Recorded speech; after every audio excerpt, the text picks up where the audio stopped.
Opokunye. Ye Fred Juma be fie die. Ne be TV a obeka nsem papa akire yen. No, we love you all. God bless you. Ashanti Prime TV. Aha, and Anokwari ne wo. Ashanti Prime TV. Aha, and Anokwari ne wo. Abusha me ma wache ema wakwa eba Ashanti Prime TV.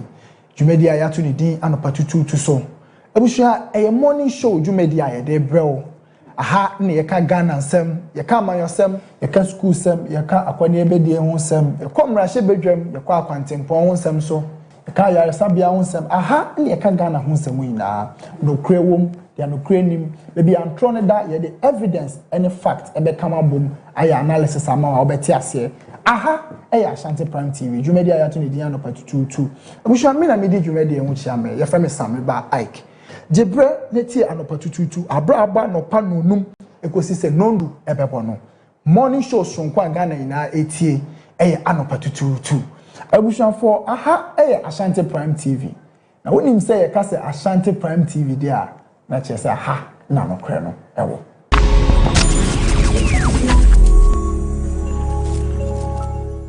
Ashanti Prime TV soon small figure in the building so pa dwunu yansa TV station we share football on man and one Ashanti Prime TV.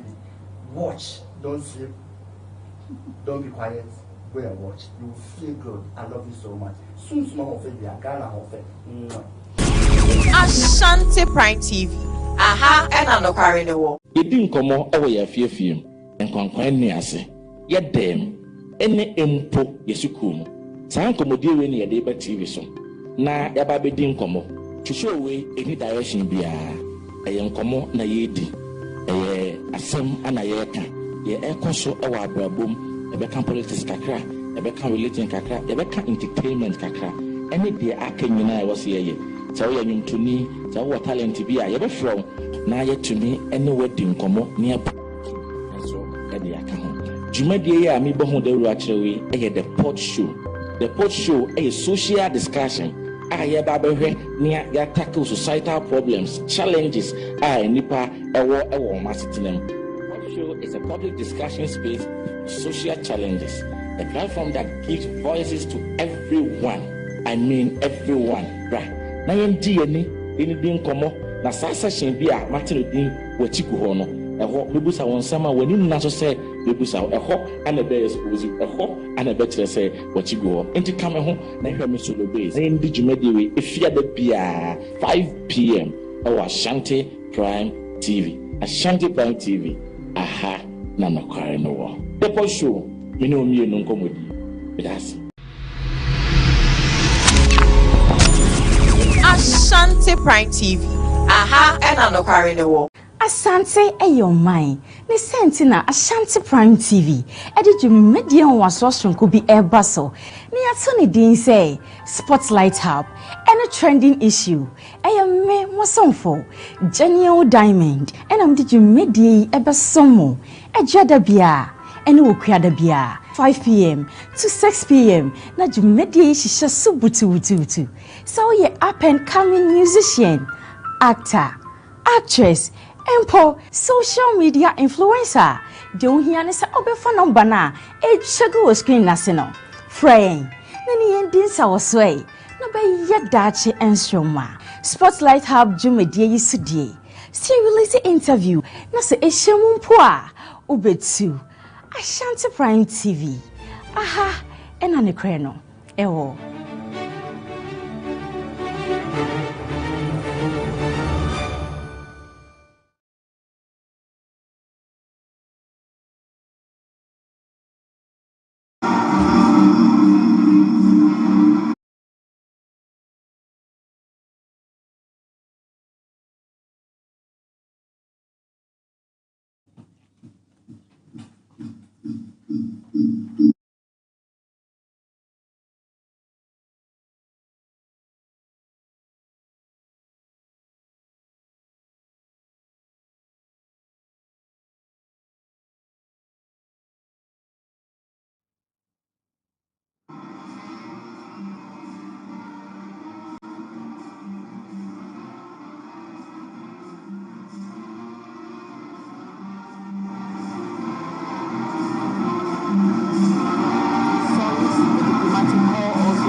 basis. Year in, year out, we have members of the diplomatic corps spending time with us here in Parliament for such special occasions like the State of the Nation address, and for when Mr. Speaker would invite them. They form a very formidable part of our engagement activities, and as part of parliamentary diplomacy, the Parliament of Ghana now pays a lot of attention to friendship associations. The friendship associations are associations formed by the authority of the Right Honourable Speaker, and what they do is to foster person-to-person relationships with members of Parliament from other parliaments across the world. And so far, that is doing very well here in Ghana. And Mr. Speaker has indicated that this year he's going to pay attention to the growth of that particular activity. And so all our international exchanges are likely to be based on that. We are looking at the majority side of the House, members mostly in white, and a few of them in our traditional fugu, waiting expectantly for the Right Honourable Speaker to usher in the President of the Republic to deliver his address on the state of the nation. And while we wait, shall I interest you in a bit of history? Although Ghana, we gained independence in 1957 and became a republic in 1960, we didn't have a constitutionally structured State of the Nation address as we see it today.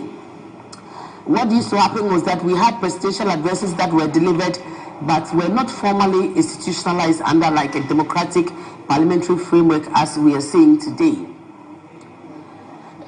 You know, one of the interesting things about our parliament is that anytime we've had a military intervention in Ghana since 1957, the arm of government that has suffered is the institution of parliament.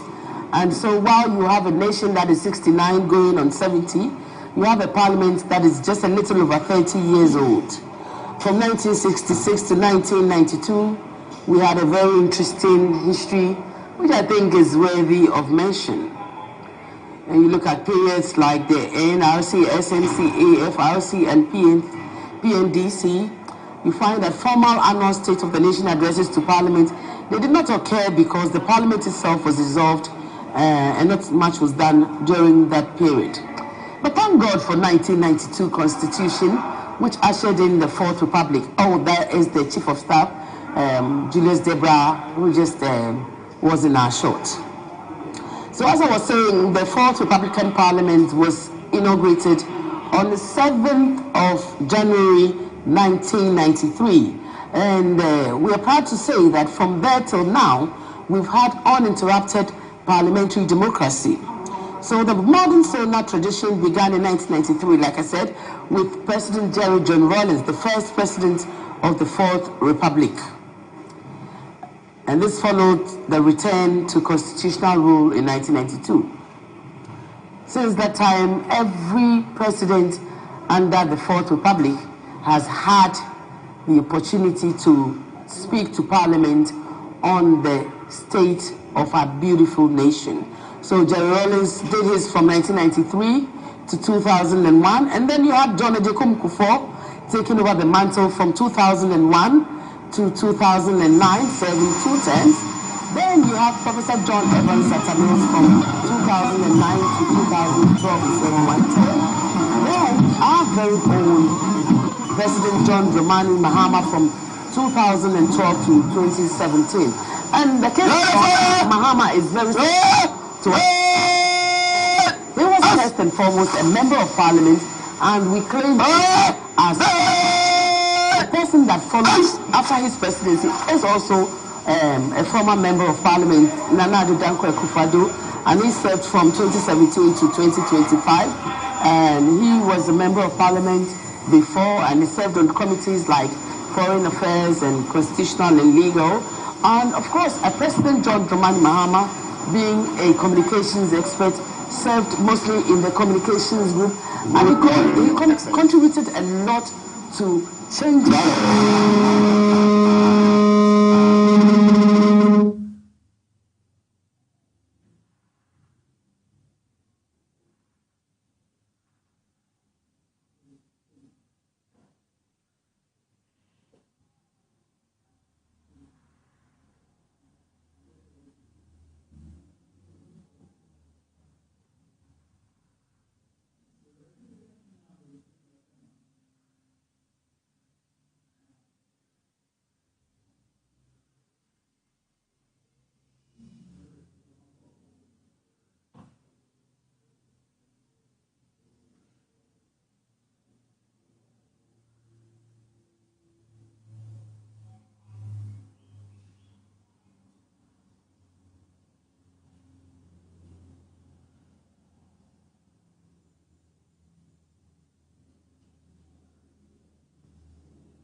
inhumanity in our view in dealing with issues that would otherwise make a nation go on its knees and cry. When we lost our gallant mates in the fight against Galamsey, we saw a human side to the president, and I remember there he is. Oh, the president is in his fugu, and he looks amazing. The Primus Inter Pares in Ghana, the Commander-in-Chief of the Ghana Armed Forces, our very own President of the Republic of Ghana, His Excellency John Dramani Mahama, inspecting the guard of honor that has been put up for him. Of course, His Excellency is to be received by our own Speaker of the 8th and now 9th Parliament, Right Honourable Alban Sumana Kingsford Bagby. And you're seeing a shot of the Parliament precincts as we have it now. This is a very solemn occasion, and a lot of preparations go into it. The whole of last week and this week, these men and women have been working around the clock, trying to curate a perfect program for today. And what we're seeing is an actualization of the work that has been put in by the men and women in uniform, as well as the committee that was set up by Parliament to ensure that this program comes to life. The President inspecting the Guard of Honor. The national anthem will be played shortly, and then he will head to the lobby where he will be received by the Speaker of the 9th Parliament, Alban Sumana Kingsford Bagby. This is always a very exciting time for those of us who get to work here in Parliament. It's a time where your sense of demeanors becomes more pronounced, and you enjoy every bit of your duty as somebody who is serving a country like ours and who is doing amazing duties for a beautiful country, special like honor. Ghana. May I have your permission to carry on, Your Excellency? The State of the Nation Address, we refer to it as SONA. It's an address, it's a message on the state of our nation. Usually topics or areas that are likely to be spoken about include the economic perspectives of the executive, infrastructure, governance and anti-corruption efforts. We're also likely to hear the President talk about security and foreign policy, social sectors, issues like health, education, employment will also, I'm sure, feature in today's program. And once the President has delivered his State of the Nation address, and we've thanked him dutifully and sent him on his way, members now interrogate the issues he brought to the fore. Depending on the interest of the particular member of the presidency, you're likely to have discussion specific subject matter areas. And so we are going to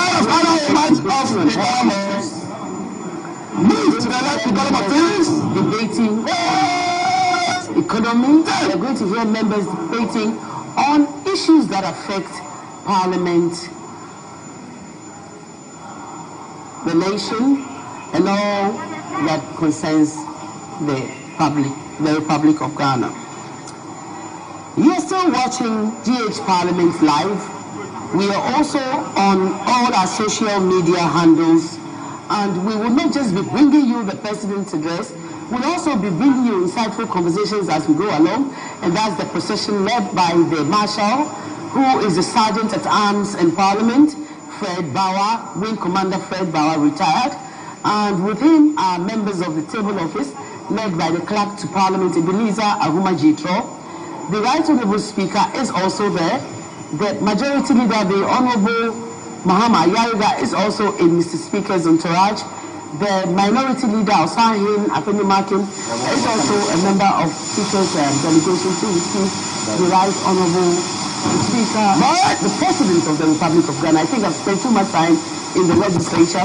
We'll also have representatives from the Women Caucus receiving the President at the Speaker's lobby. Formal photographs are usually taken. That's the part that we don't usually show you. Formal photographs will be taken, and then the President will then come to the chamber to deliver his address. I like this bubble with the fugu thing on it. It's very nice. Now you are seeing the minority side of the House. Members are, doing what members of Parliament all over the world do. One of the tools of parliamentary practice and procedures is called heckling or filibustering. Generally disagreeing or agreeing vociferously, and they form part of the work of Parliament. And a Parliament that is quiet is a Parliament that is not thriving. And so usually you find that thriving democracy will have parliaments that are very, very but as the work of Parliament is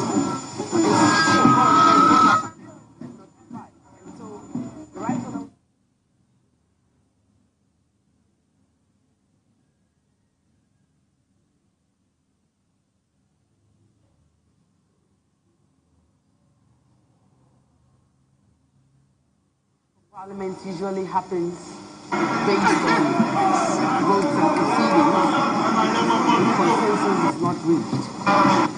In an event where a vote is tied, that vote is deemed to have been lost. The Right Honourable Speaker himself does not have the voting, he does not vote in Parliament, and that's because he's not a member of Parliament solicitor. However, if a first or second deputy speaker is sitting, then he or she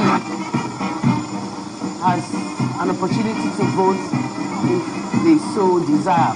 And the Chief Justice is in readiness, waiting for this all-important address by the President of the Republic of Ghana. Life of Parliament is a 4-year term, and what happens every day when we meet here referred to as a sitting.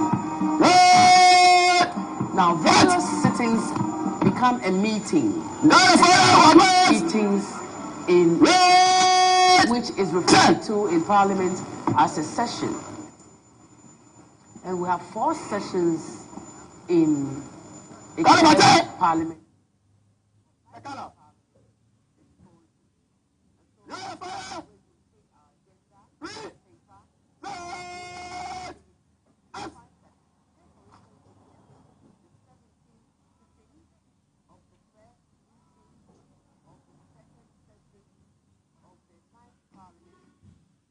Fourth Republic of our beautiful country, Ghana. And we find that sometimes these phrases can be quite confusing to ordinary citizens. But the work of Parliament is quite simple. And these are things that we do to distinguish our daily activities from Justice Paul Bafuboni, Chief Justice, is also mandated to be in our shots in readiness for this important occasion. And we have our beautiful Kente backdrop donated to us by His Royal Majesty, the King of Ashanti, Otumfuo Setiso II. He donated the Kente to us.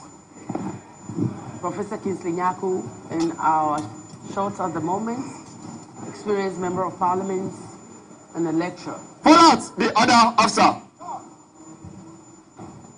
Minister of Tourism also here with us, and other key members of Parliament. from the majority side, waiting to receive His Excellency John Dramani Mahama.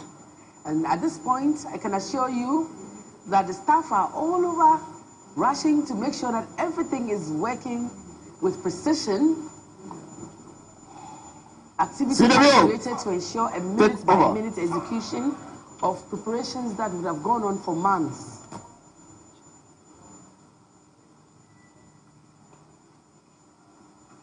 On such occasions, we also have former presidents attending upon the House. We have former members of parliament, former speakers, party functionaries, all participating in such occasions. And today I've noticed that President John Ejekum Kufuor is here in the House with us. We also have a former Speaker of the House, Right Honorable Ebenezer Pegina Sechi Hughes, also here with us. Political functionaries are also here. We have Hassan Ayariga, flag bearer of the APC, also here with us. And they are all here to do one thing, to witness the President deliver a State of the Nation address to the people of Ghana through their elected representatives in the legislative arm of government, the Parliament of Ghana. And this is the 9th Parliament of the 4th Republic. The life of a Parliament is 4 years, and in the 4 years we have 4 sessions made up of 3 meetings per session. Oh, the beautiful Ladina Mahama sharing a private conversation with the Chief of Staff and other dignitaries there with her.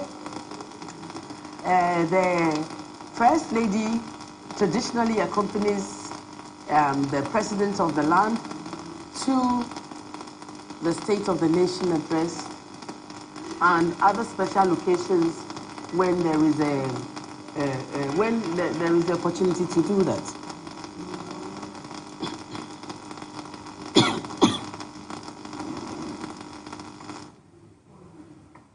Her Excellency Lordina Mahama is no stranger to Parliament. We used to see her here when her husband was a member of Parliament, and she was always a very hands-on woman, a very kind and pathetic First Lady who has time and ears for anybody that comes, you know, to speak to her. She's more likely to say hello first when you see her. A very, very affable and pathetic First Lady. The judiciary, as an arm of government, continues to partner Parliament in our lawmaking endeavors. And conversations have been had in academic corridors as to whether it is time to have strict separation of powers, or whether to continue with a hybrid system that we practice. At the moment, Ghana practices a hybrid system of the British parliamentary system and the American presidential system. And this system mandates the president, the executive president, to draw majority of his members. Oh, and that's our first deputy speaker, the Honorable Bernard Ahiafo, who is also the MP for Akachi. We have the Honorable Samu Kujito and Honorable Agalga also in our shots at the moment. And as you can all see, everyone is waiting eagerly. And the second deputy speaker, the Honorable Andrew Esiama, also smiling beautifully. I don't know what the joke is, but they seem to all be in very good spirits, waiting for His Excellency, their former colleague, to come to the chamber to give us the message on the state of the nation. I must indicate that the President is known for his oratory prowess, a communicator's communicator, and it is thought that when he delivers a policy message, he is able to humanize it and make it relatable. And that's what effective messaging is about. Members in the minority wearing black, members in the majority wearing white. The beauty of diversity of ideas. And that's the Honorable Roxin Dafia Mekpo Eche. And Honorable Ricketts also just in the shot. Generally, honorable members seem to be in very good spirit this morning. And it is our hope that this good spirit and conviviality. Oh, this is our one and only former leader, Minister of Finance, Honorable Cecil Atuforsin. He was in the House not so long ago. Members of Parliament are now doing what members of Parliament do best.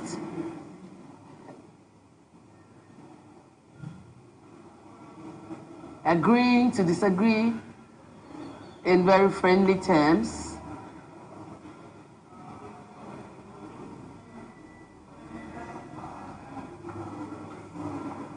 The House of Parliament is a house where dissenting voices are allowed. The Honorable Samson Ahi Inashort, another really experienced member of Parliament with many years of experience.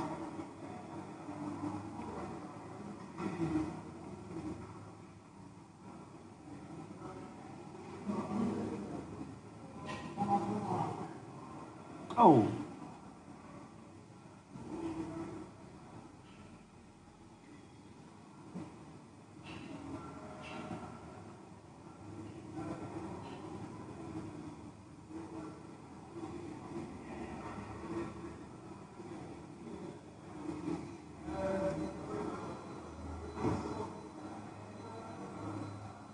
So the tradition in Parliament is that when the Right Honourable Speaker receives the President, he will conduct him to his lobby where they will confer and hopefully take a few memorable photos before they come to the chamber to conduct business. The President is no stranger to the House, Honourable Collins Dauda. He has been here forever, just like some of us. He's an old member of Parliament, and he has an Honourable Patricia Epieje, also an old member of Parliament, Deputy Minority Leader, breaking the glass ceilings for other females to follow.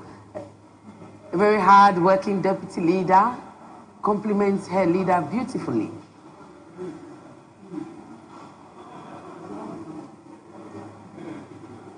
One of the ways that we express culture in Ghana is through drums and drumming.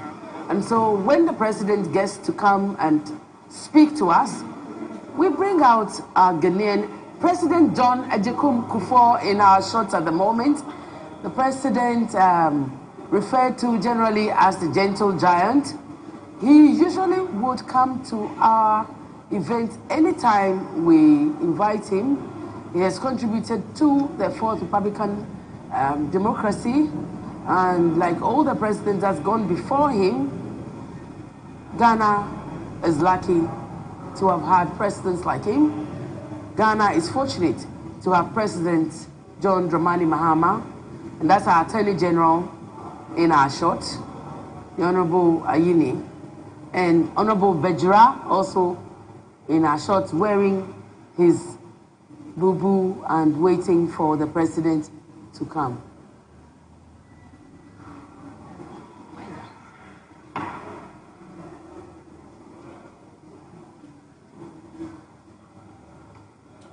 One of the things that members of Parliament would do if they want to distract their opposing side or opposite side is to usually break into songs and, you know, generally disrupt people's train of thought. And it's acceptable procedure in parliamentary practices and proceedings. The Honorable Zanetta Ajiman Rawlings, daughter of former President Rawlings, first president of the Fourth Republic, is also in the chamber. And the Jinapo brothers are also representing. I can't get over the Right Honorable Speaker's beautiful cloth that we're witnessing today. Really, really, really nice. Mr. Speaker is conducting, the Right Honorable Speaker, conducting His Excellency, the President to the chamber. And this is an activity that is usually very well curated, as is today. People in the procession are carefully selected, and you can only be there if you are allowed to, or if you are part of either the President's entourage or the Right Honorable Speaker's entourage.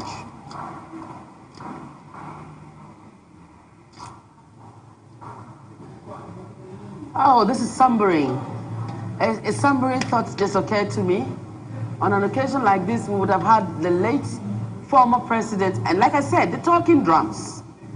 We speak to our elders through appellations and drums. And so the Phantom From is doing the talking as we welcome His Excellency John Dramani Mahama to his very own house, the Parliament of Ghana. Parliament is an embodiment of democracy. It is thought that a country that does not have institutionalized parliaments are not regarded as democratic, and that's the leaders of the two caucuses with the Right Honorable Speaker, and of course, our very own mother, Professor Nana Jane Opoku-Agyeman, in her beautiful fugu, accompanying the president. I see the Chief Protocol Officer for His Excellency John Dramani Mahama ushering the president to his seat. Once the president enters, the state sword enters with him. The state sword is the symbol of national authority. And once the president is here, the national anthem will be played. And then we will get down to business. He will be welcomed by his host, Alban Sumana Kingsford Bagbin, and then he will proceed to give us his message on how our state is faring.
Honorable members,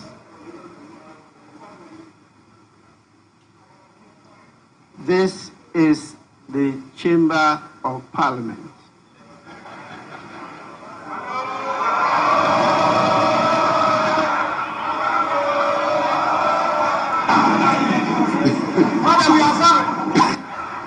Honorable members, the House is extremely privileged to have the President of His Excellency John Dramani Mahama, President of the Republic and Commander-in-Chief of the Ghana Armed Forces in this August chamber. His Excellency the President is here in accordance with Article 67 of the Constitution of the Republic to deliver a message on the state of the nation to this honorable House. On behalf of leadership and honorable members, it is my privilege and singular honor to welcome His Excellency the President of the Republic to this August House. Honorable members, before I invite His Excellency the President to deliver a message on the state of the nation, permit me to recognize the presence in this chamber the following distinguished personalities.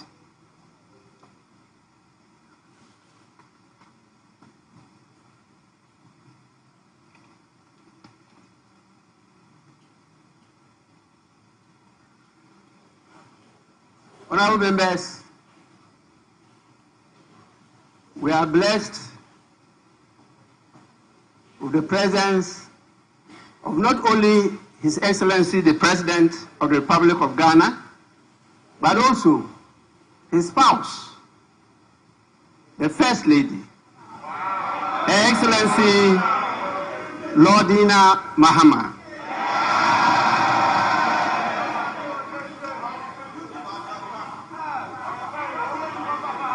We also have the presence of the Vice President, the First Lady in Ghana to be a Vice President, Her Excellency Professor Jane Nana Opoku Ajiman.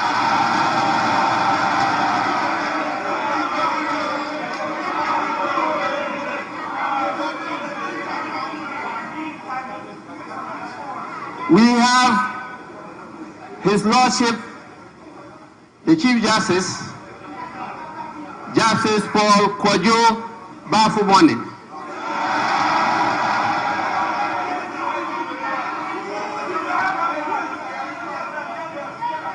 Honorable members, he did not come alone. He came with his spouse, who, as you all know, is the Director General of the Prisons Service. Honorable members, honorable members,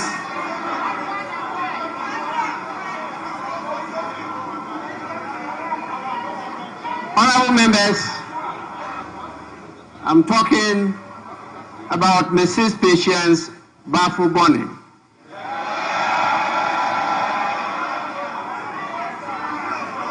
Surely we have the presence of your lordships, justices of the Superior Court with us here. We also have the chairman of the Council of State and the former Speaker of Parliament, Right Honorable Edward Do Ajaho.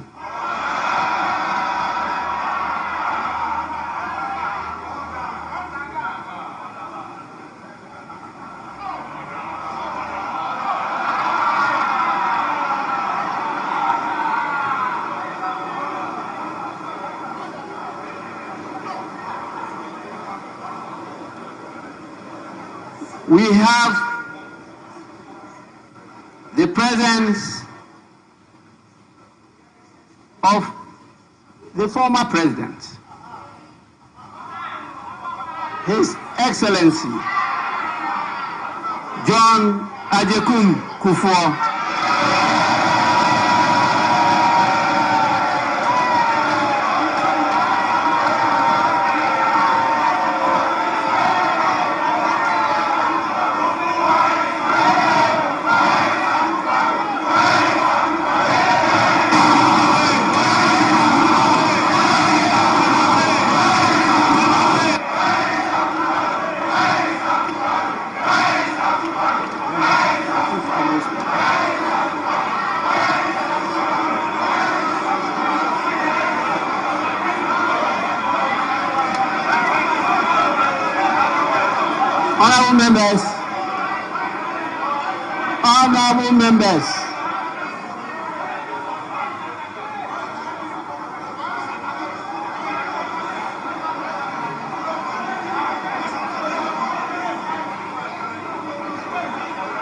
Honorable members, I have a formal communication from His Excellency, the former President Nana Addo Dankwa Akufo-Addo.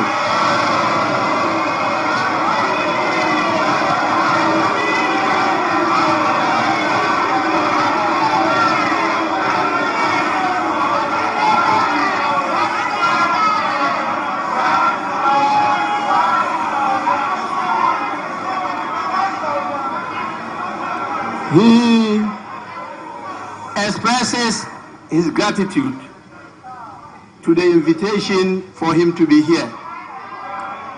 Unfortunately,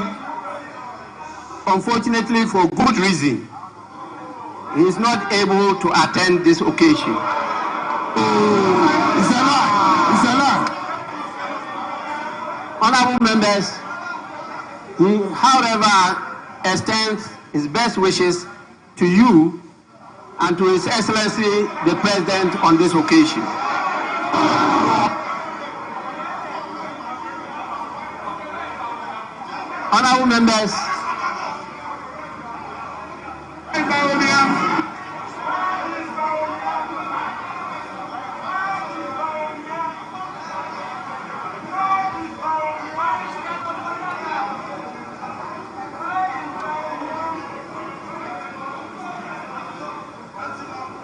Honorable members, we also have the presence of the former Speaker of Parliament, Right Honorable Sechi Hughes.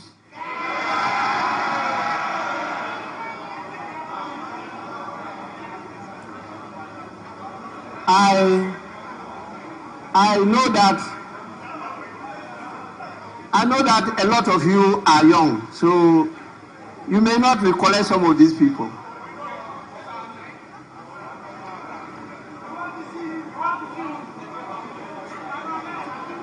Honorable members, we also have a number of the members of the Council of State who are here today. We have also the presence of the Chief of Staff, Honorable Julius Debra.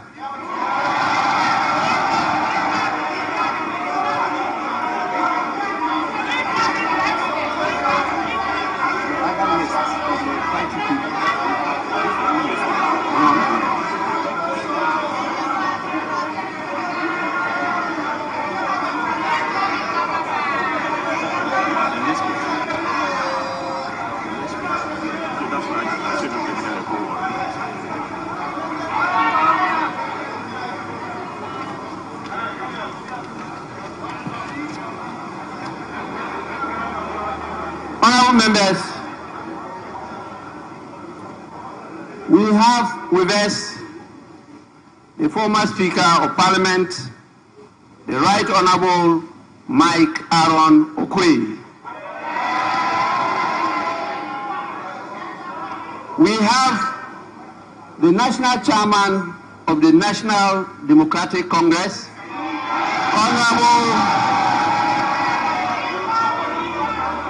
Honorable Johnson Asedu Nketia, and we have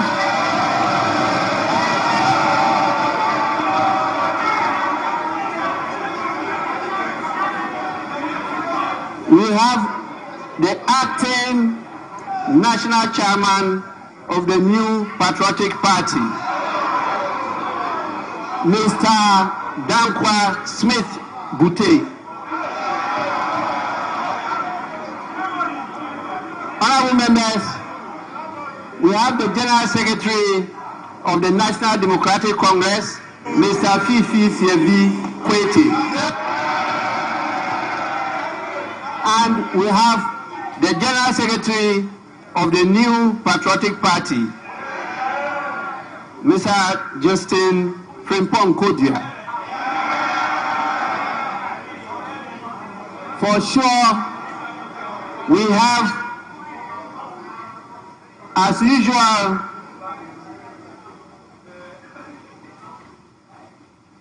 our brothers and sisters in the diplomatic corps. Many of them are here with us, and they are distinguishedly seated at the public gallery. We also have the heads of the various security services. We have our revered traditional leaders, religious leaders, and the former clerks to Parliament.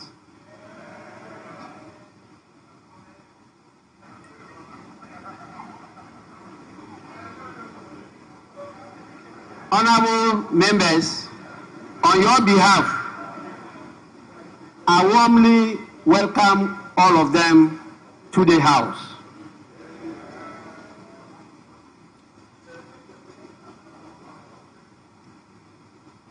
Now, I have the greatest pleasure in inviting His Excellency the President to deliver his message. Your Excellency, you may do so now.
Thank you, Right Honorable Speaker.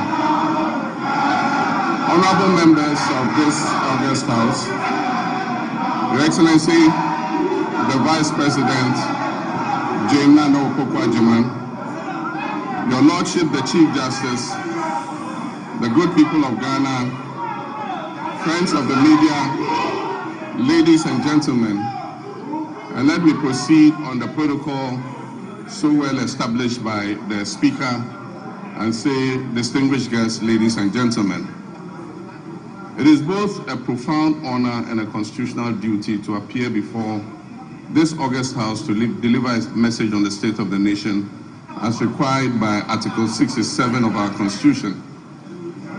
I do this with the perspective and through decades of public service, including my time in this very chamber as a member of Parliament representing Bole Bamboy, and my previous term of office as President of the Republic from 2012 to 2017.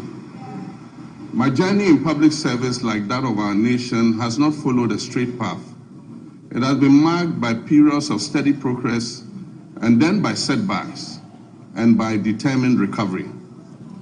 Mr. Speaker, that pattern of resilience mirrors the national experience of our nation. And today I stand before you to speak to another such defining moment, a moment in which our nation is on the rebound of national renewal and of restored hope. This moment is being shaped by hard choices, institutional resolve, and a renewed commitment to stability and national purpose. Mr. Speaker, in just a few days, on 6th March 2026, our dear nation Ghana will celebrate 69 years of independence on the theme Building Prosperity, Restoring Hope. This theme is not merely ceremonial, it is the blueprint that guides our administration's vision and actions. It reflects where we have been, it acknowledges the difficulties we have endured, and confidently declares the direction in which we are headed. At the heart of this vision are two complementary and mutually reinforcing agendas. One, the Resetting Ghana agenda, and two, the Accra Reset. The Resetting Ghana agenda is our national commitment to restore economic stability, rebuild public trust in our democracy, strengthen our institutions, and deliver tangible improvements in the lives of ordinary Ghanaians. It is about turning the page on years of mismanagement and confronting our challenges with honesty, and charting a new course anchored in fiscal discipline, transparency, and sustainable development. The Accra Reset, on the other hand, is our continental commitment. It recognizes that Ghana's prosperity cannot be separated from Africa's progress.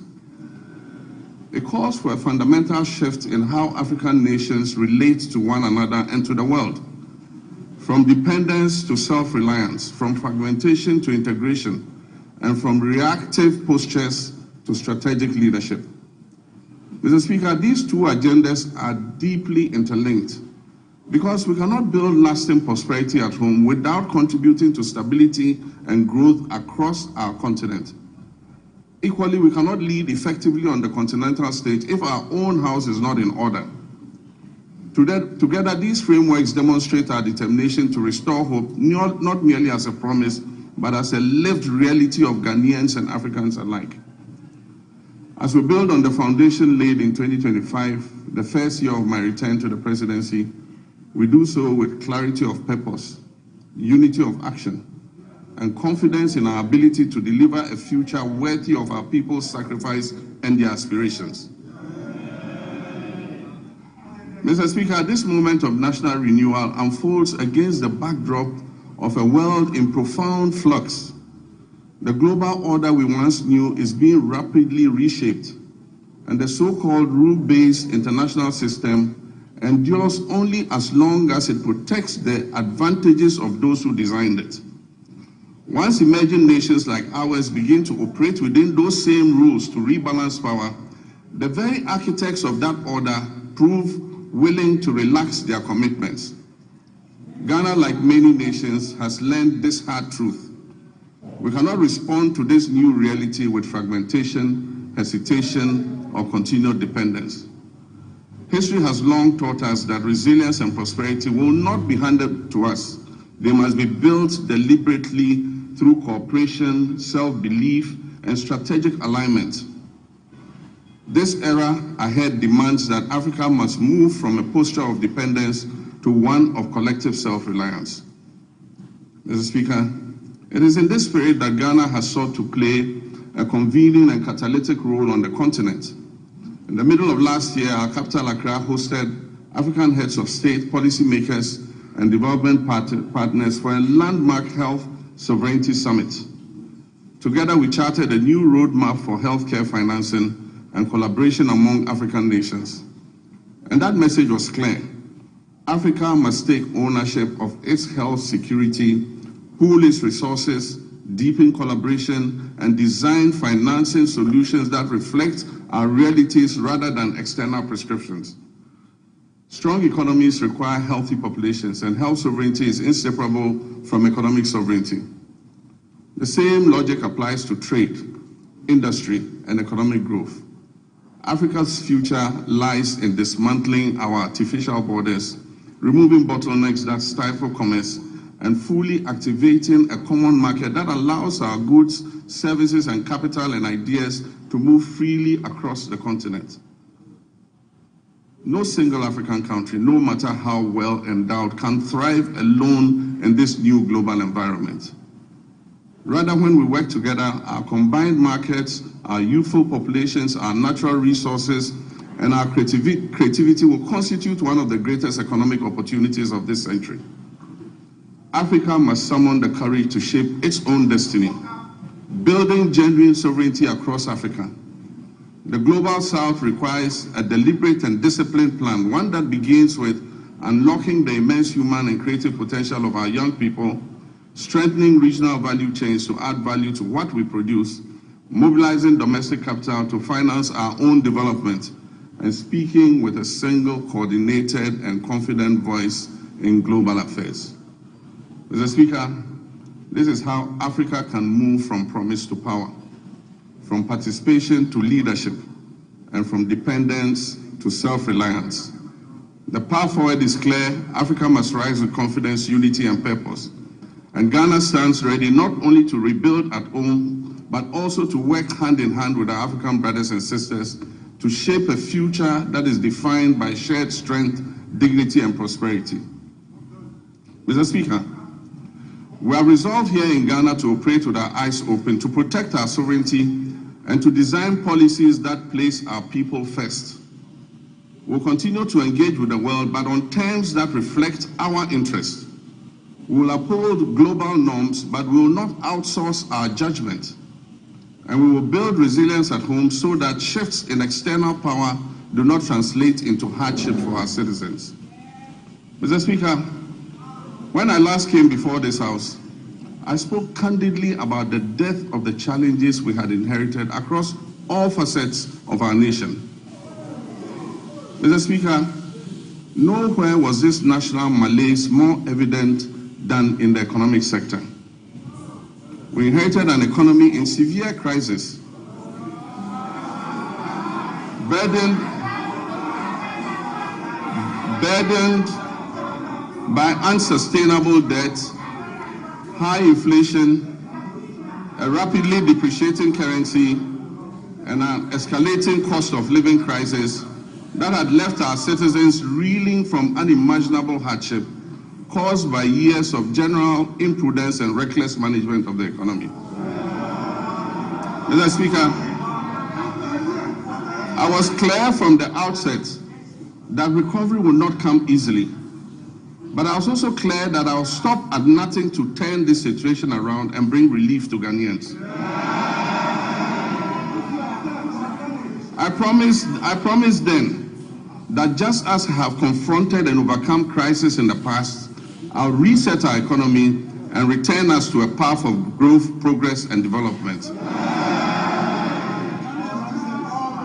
Mr. Speaker, I told this August House then, when I appeared before you last year, that we would have to take tough, prudent, and necessary decisions to restore stability and credibility.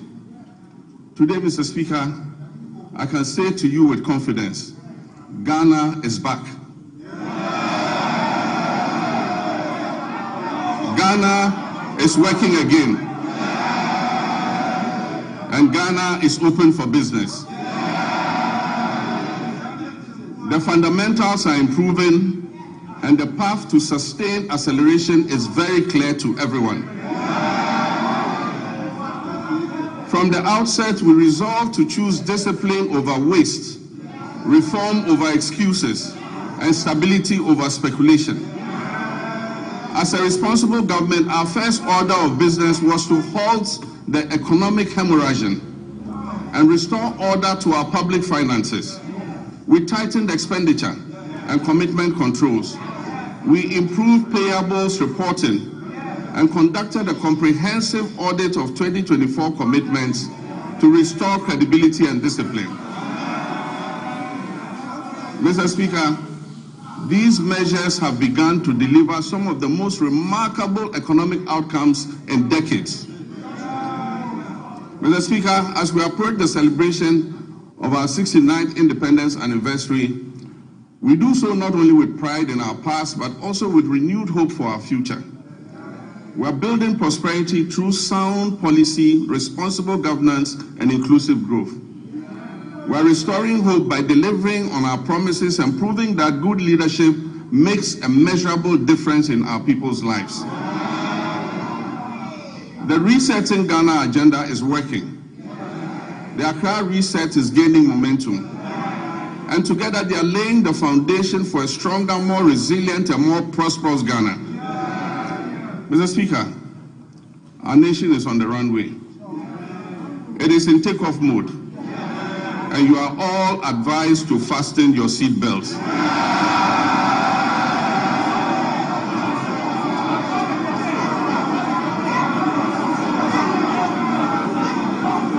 Mr. Speaker, the journey continues and the direction is set and the hope is real. Our theme today of building prosperity, restoring hope is not merely aspirational. It reflects the tangible transformation we have delivered for the Ghanaian people. Mr. Speaker, our economy has grown significantly. In 2025, Ghana's GDP is expected to reach $113 billion, an increase from $83 billion at the end of 2024. This has placed Ghana among the top 10 largest economies in Africa. Mr. Speaker, average GDP growth for the first 3 quarters of 2025 is reported at 6.1%. But growth means nothing without discipline. Our primary surplus reached 2.6% of GDP, far exceeding our target of 1.5%. Mr. Speaker, we closed our fiscal deficit at 3.1%, well below the projected 3.8%. Mr. Speaker, this is not prudent governance. It is promise-keeping, and it has benefited households and businesses because we have borrowed less and spent more responsibly. Interest rates have fallen, confidence has returned, private businesses are breathing again. Mr. Speaker, the 19th of December 2022 will go down as one of the darkest days in Ghana's economic history. On that day, Ghana declared its inability to honor its debt obligations. We declared a debt default and placed a moratorium on both domestic and foreign debt repayments. Following this, we entered a protracted and complex debt restructuring process. Ghana's debt became a shackle on our economic progress, dragging our nation down into hardship and despair. Looking at Ghana's restructured debt profile, it is clear that those who negotiated on our behalf were only intent on kicking the can down the road. With the largest debt repayments scheduled, interestingly, between 2025 and 2028. Mr. Speaker, we confronted this crisis with action, not rhetoric. We established sinking funds, we restructured obligations, and we pursued bilateral agreements. Mr. Speaker, the result, public debt fell by 82.1 billion Ghana cedis and took our debt to GDP from 61.8% to 45.3%. Mr. Speaker, this is one of the sharpest reductions of debt in Ghana's history.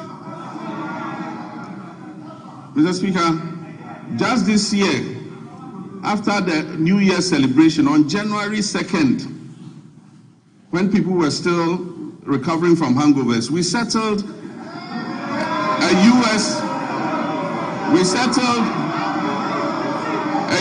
709 million euro bond ahead of schedule. We settled a US dollar 709 million euro bond ahead of schedule, completing the US 1.4 billion in debt service that was meant for 2025. Mr. Speaker, and the world noticed, Fitch, Moody's, and Standard & Poor's all upgraded Ghana's credit ratings, the first triple upgrade in many years. Mr. Speaker, Ghana's credibility is restored. Ghana is rising. The heaviest burden we inherited was the very high inflation rate, which was silently eroding every household's purchasing power. It peaked at 54.1% at the end of 2022, and it declined to 23.5% by the end of 2024. Mr. Speaker, we treated this with urgency. Through fiscal consolidation, currency stabilization, and disciplined monetary policy, inflation fell from 23.5% at the end of 2024 to 3.8%.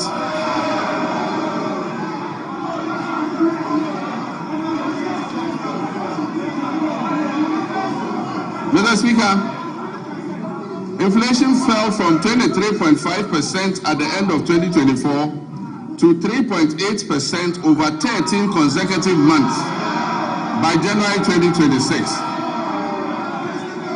Mr. Speaker, and very interesting, food inflation, which had been the main driver of the upward pressure on inflation, fell by 26.6 percentage points. Inflation for locally produced goods fell by 22.6 percentage points. Mr. Speaker, these are not just statistics. These translate into the reality of a parent being able to put food on the table for their children. It translates into the reality of businesses thriving and creating opportunities for Ghana's young people. Mr. Speaker, petrol prices dropped from 15.2 Ghana cedis to 10.7 cedis per liter. And only recently, it dipped below the 10 cedi mark to 9.97. Diesel fell from 15.4 to 11.3. And this brought relief to our nation's 3.7 million car owners and the tens of millions of Ghanaians who depend on transport daily. Mr. Speaker, to the interesting part, exchange rate volatility has long been at the heart of hardship in Ghanaian households. We made currency stability a priority, and Mr. Speaker, we have delivered. Mr. Speaker,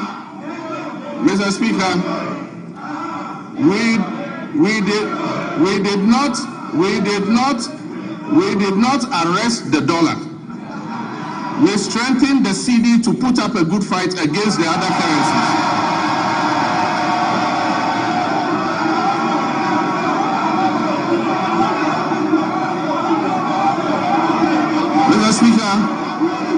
Mr. Speaker, we did not arrest the dollar. We strengthened the cedi to put up a good fight against the other currencies.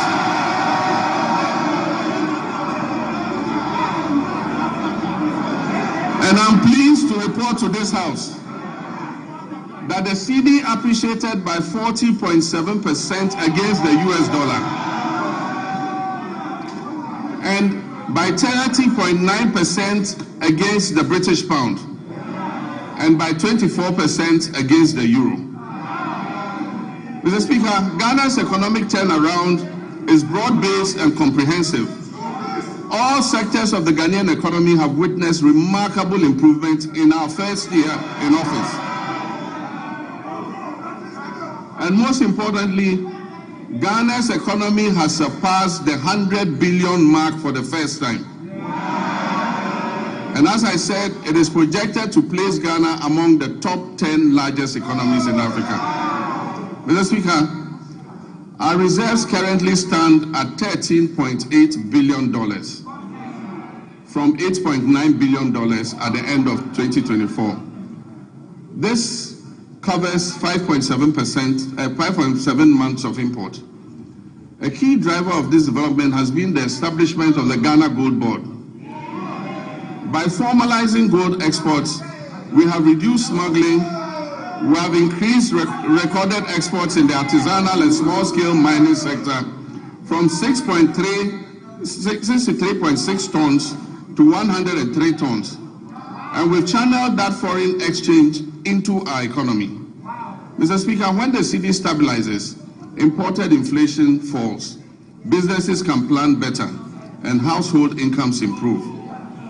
Mr. Speaker, as global uncertainty grows, it is necessary for us to reduce our country's exposure to external shocks, break the cycle of economic downturns, and safeguard our macroeconomic stability. Just last Wednesday, 25th February 2026, the Minister for Finance presented the Ghana Accelerated National Reserve Accumulation Policy to this House. Mr. Speaker, this policy seeks to strengthen our country's external resilience by increasing our international reserves to 15 months of import cover by the end of 2028, supporting long-term structural transformation while safeguarding macroeconomic stability. Mr. Speaker, it is forecast that gold prices will remain high over the next 3 years. And so this presents us with a unique opportunity to build an economic war chest to withstand any global economic shocks, to secure our macroeconomic stability and improve the standards of living of our citizens and build a lasting prosperity for future generations. This is what the GANRAP policy seeks to achieve. Mr. Speaker, we abolished nuisance taxes that were levied on Ghanaians between 2017 and 2024. These included the e-levy, the betting tax, the emission tax, the COVID levy, and so forth. Mr. Speaker, we have reformed VAT comprehensively. One, by abolishing the 1% COVID-19 levy, decoupling Get Fund and NHIL from VAT, reducing the effective VAT rate from 21.9% to 20%, raising the VAT threshold to 750,000 Ghana cedis to exclude petty businesses, and extending zero rating on textiles up to 2028. Mr. Speaker, these fiscal reforms have effectively put 6 billion Ghana cedis back into the pockets of Ghanaians. Interest rates have fallen from above 30% to currently between 18 and 20%, freeing up credits for businesses and households. And according to the Ghana Statistical Services, over 1 million Ghanaians have found employment between Q1 and Q3 of 2025. Mr. Speaker, and 950,000 Ghanaians have escaped multi-dimensional poverty over the same period. Mr. Speaker, I'm pleased to report that our external position has strengthened significantly. By December 2025, our current account recorded a surplus of 9.1 billion, representing 8.1% of our GDP. This is a remarkable increase from 1.5 billion or 1.8% of GDP in 2024. These achievements have been driven by robust gold, cocoa, and non-traditional exports, and increased remittance inflows. This improvement demonstrates that our economy is gaining strength and resilience again on the global stage. We've moved decisively from planning to action on our flagship 24-hour economy and accelerated export development program. This was officially launched in 2025, and this transformative initiative is designed, 1, to unlock round-the-clock economic activity, 2, deepen our value chains across key sectors, 3, boost productivity and support export growth, and 4, create quality jobs in agriculture, manufacturing, logistics, and services. Mr. Speaker, I want to thank this August House. On 6th February 2026, this House passed the 24-Hour Economy Authority Bill. This has established the regulatory framework and the legal mandate that was necessary for full implementation. Last week, at the cabinet meeting held, I had the honor of signing this historic legislation into law. All is now set for takeoff. This is the boldest economic transformation initiative in Ghana's recent history. Mr. Speaker, in this year's budget, 110 million has been allocated to begin the setting up and implementation of the 24-hour economy authority. These resources will enable businesses to operate beyond traditional business hours. They will attract investment through strategic partnerships with the Development Bank of Ghana and the Ghana Infrastructure Investment Fund, and will strengthen the foundations for sustained growth and job creation, especially for our young people. This is about building prosperity and restoring our people's hope through concrete action. Mr. Speaker, a nation that does not learn from past mistakes cannot get out of the cycle of problems that impose hardships on its citizens. We've just begun to emerge from the most devastating economic crisis in our nation's recent history.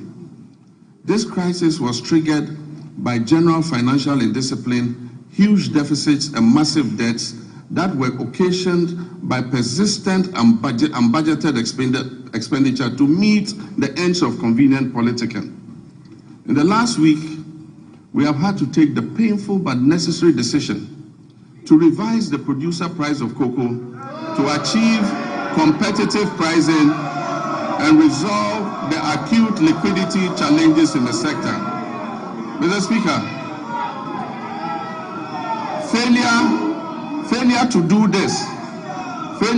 this as others did and left a debt of 32 billion for this government to pay. Failure to do this would have meant borrowing billions in borrowed funds. Mr. Speaker, this unplanned expenditure would have taken us right back to the very devastating economic problem we have only recently begun to escape. So, Mr. Speaker, while fully understanding the concerns and protests of our farmers, I can firmly assure them that the reforms announced by government will see a total transformation of the cocoa sector. And it will guarantee them a fair and transparent price that enables them to meet the cost of producing the commodity and making decent margins.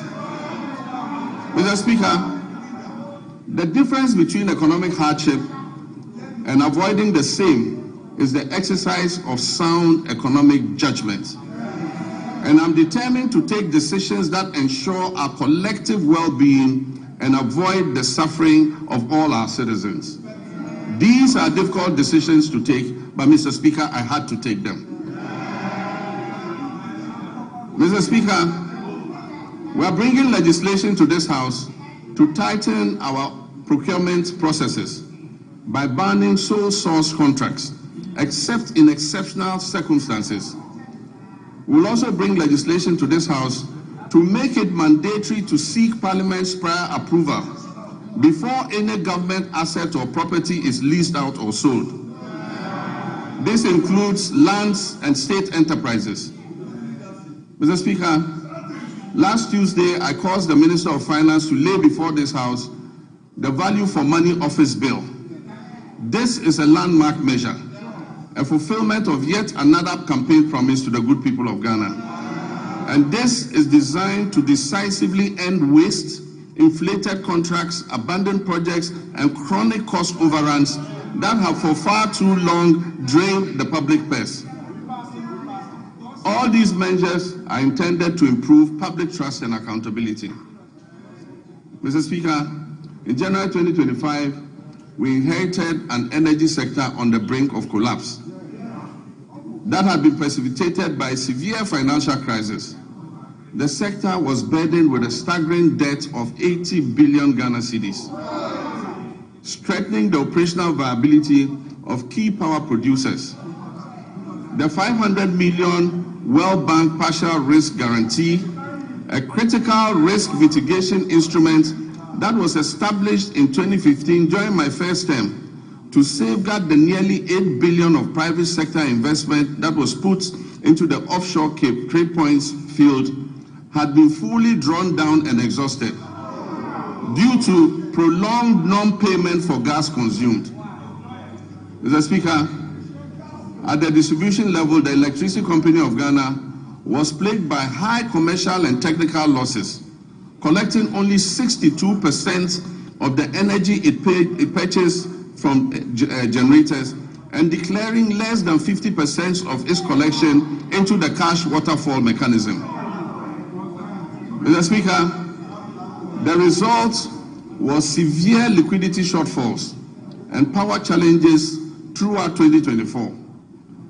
In the petroleum sector, years of policy inconsistency, regulatory inefficiencies, a lack of transparency, prolonged licensing processes, and unresolved legal disputes over field unitization had eroded investor confidence.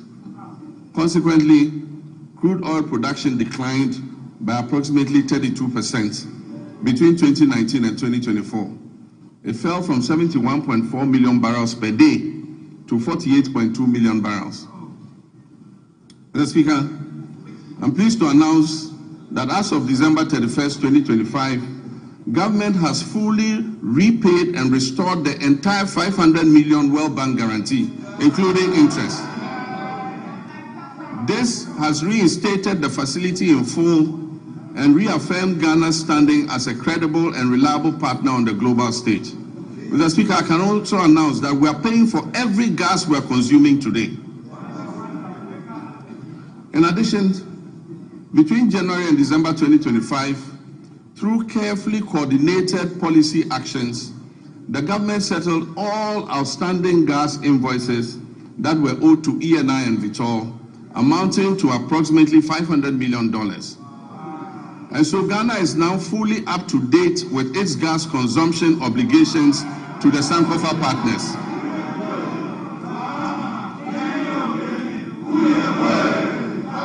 And I'm pleased to announce that the 2026 budget has made adequate provision to ensure timely payments for all liquid natural gas that we consume going forward. Mr. Speaker, to ensure equity and fairness, the government has also held constructive engagements with Tullow Oil and the Jubilee Field partners, and we've reached a comprehensive roadmap to guarantee full payment for all gas that is consumed. This approach supports reliable nationwide electricity generation and accelerates industrial growth. Engagement with upstream partners has resulted in increased gas production, guided by a clear national vision to rapidly scale up domestic gas supply and reduce reliance on expensive liquid fuels. Mr. Speaker, beyond clearing inherited arrears, a robust framework has also been established to strengthen and monitor implementation of the cash waterfall mechanism. Another major milestone was the operationalization of the ECG's single holding account, which is overseen jointly by the Ministry of Energy and Green Transitions and the PURC. This intervention has significantly reduced revenue leakages and it has enhanced ECG's capacity to meet its payment obligations. To address the high cost of power, the government has successfully renegotiated existing power purchase agreements. Engagement with the 9 independent power producers have resulted in a 250 million immediate savings and 1.1 billion of legacy debt restructured for payments between the period 2026 and 2028. These revised agreements will be submitted to Cabinet, and I'm pleased to inform you, Mr. Speaker, will be brought here to Parliament for ratification. Mr. Speaker,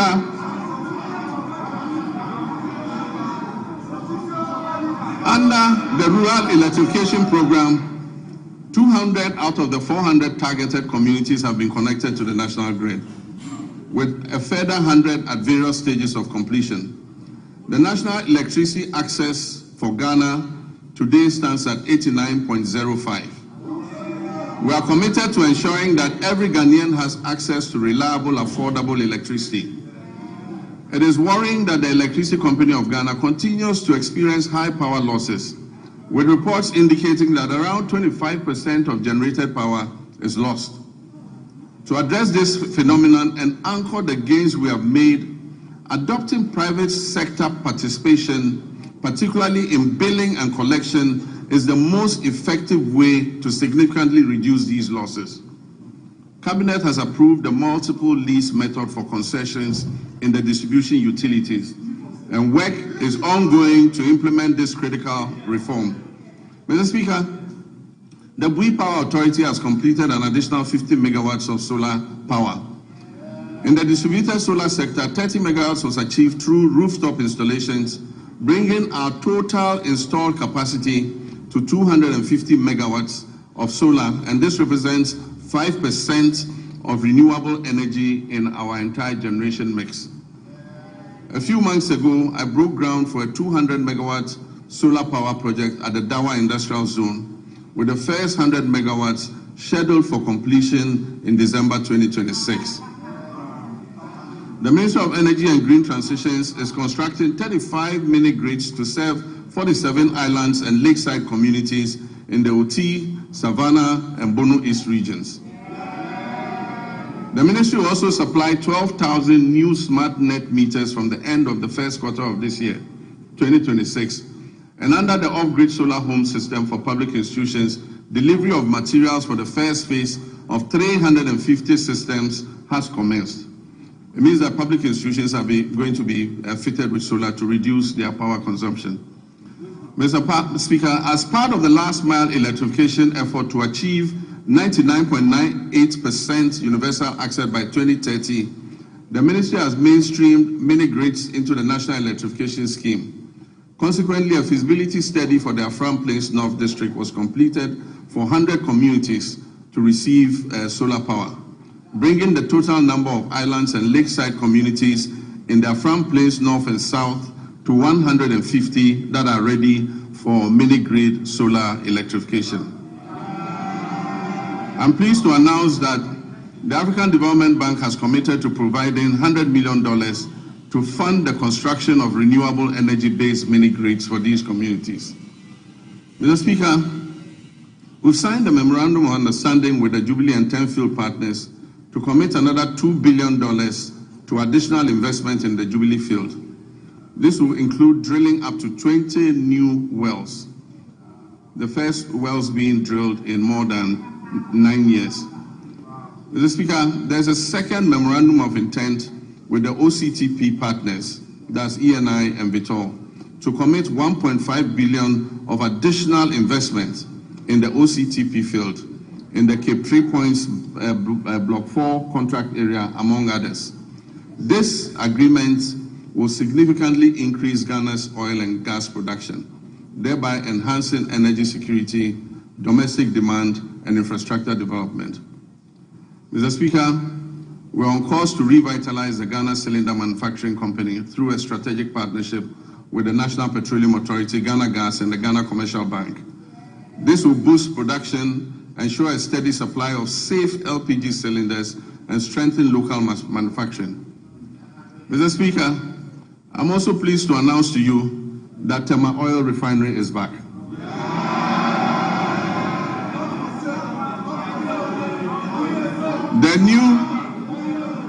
The new management of the refinery has successfully completed extensive turnaround maintenance. And I'm pleased to inform you that this August House that for the first time since 2018, the refinery has commenced processing of crude oil into petroleum products again. So, Mr. Speaker, let me assure our countrymen and women that the energy sector reforms continue unabated. I remain fully committed to turning around the sector, strengthening its foundations, and ensuring reliable, affordable, and sustainable energy security for our nation. Mr. Speaker, agriculture remains central to our national renewal. Since January 2025, this administration has embarked on a decisive reset of Ghana's agricultural sector under our Agriculture for Economic Transformation agenda, with the Feed Ghana program serving as a flagship vehicle for implementation.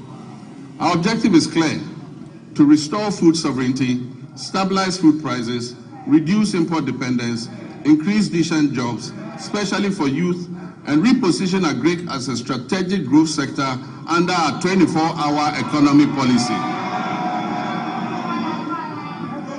Mr. Speaker, as of January 2025, food inflation stood at 28.3%, following an unprecedented peak of 61% in January 2023. This situation placed severe pressure on households and undermined national stability. Today, food inflation has declined significantly to 4.9%, and this has provided relief to Ghanaian families and businesses. Mr. Speaker, this year we have committed 300 million Ghana cedis to the National Food Buffer Stock Company to mop up excess produce, to stabilize prices, and build a strategic national food buffer against emergencies, marking the first time Ghana has deliberately built a food reserve for national resilience. Over 413 institutions, from basic schools through to tertiary institutions, have been registered and are actively participating in the Feed Ghana program. Institutional farming is currently being undertaken by the Ghana Armed Forces, the Ghana Prison Service, the National Service Authority, basic and second cycle schools, public universities, and faith-based organizations, including churches and mosques. A key pillar of the Feed Ghana program is the home gardening initiative. Across the country, families are being encouraged to grow vegetables at home and in their communities to reduce food expenditure, improve household nutrition, and enhance food availability. The Feed Ghana program is also firmly anchored on irrigation for wealth creation. Government is deliberately shifting our agriculture from rain-fed dependence to irrigation-based farming to support year-round production and also strengthen our climate resilience.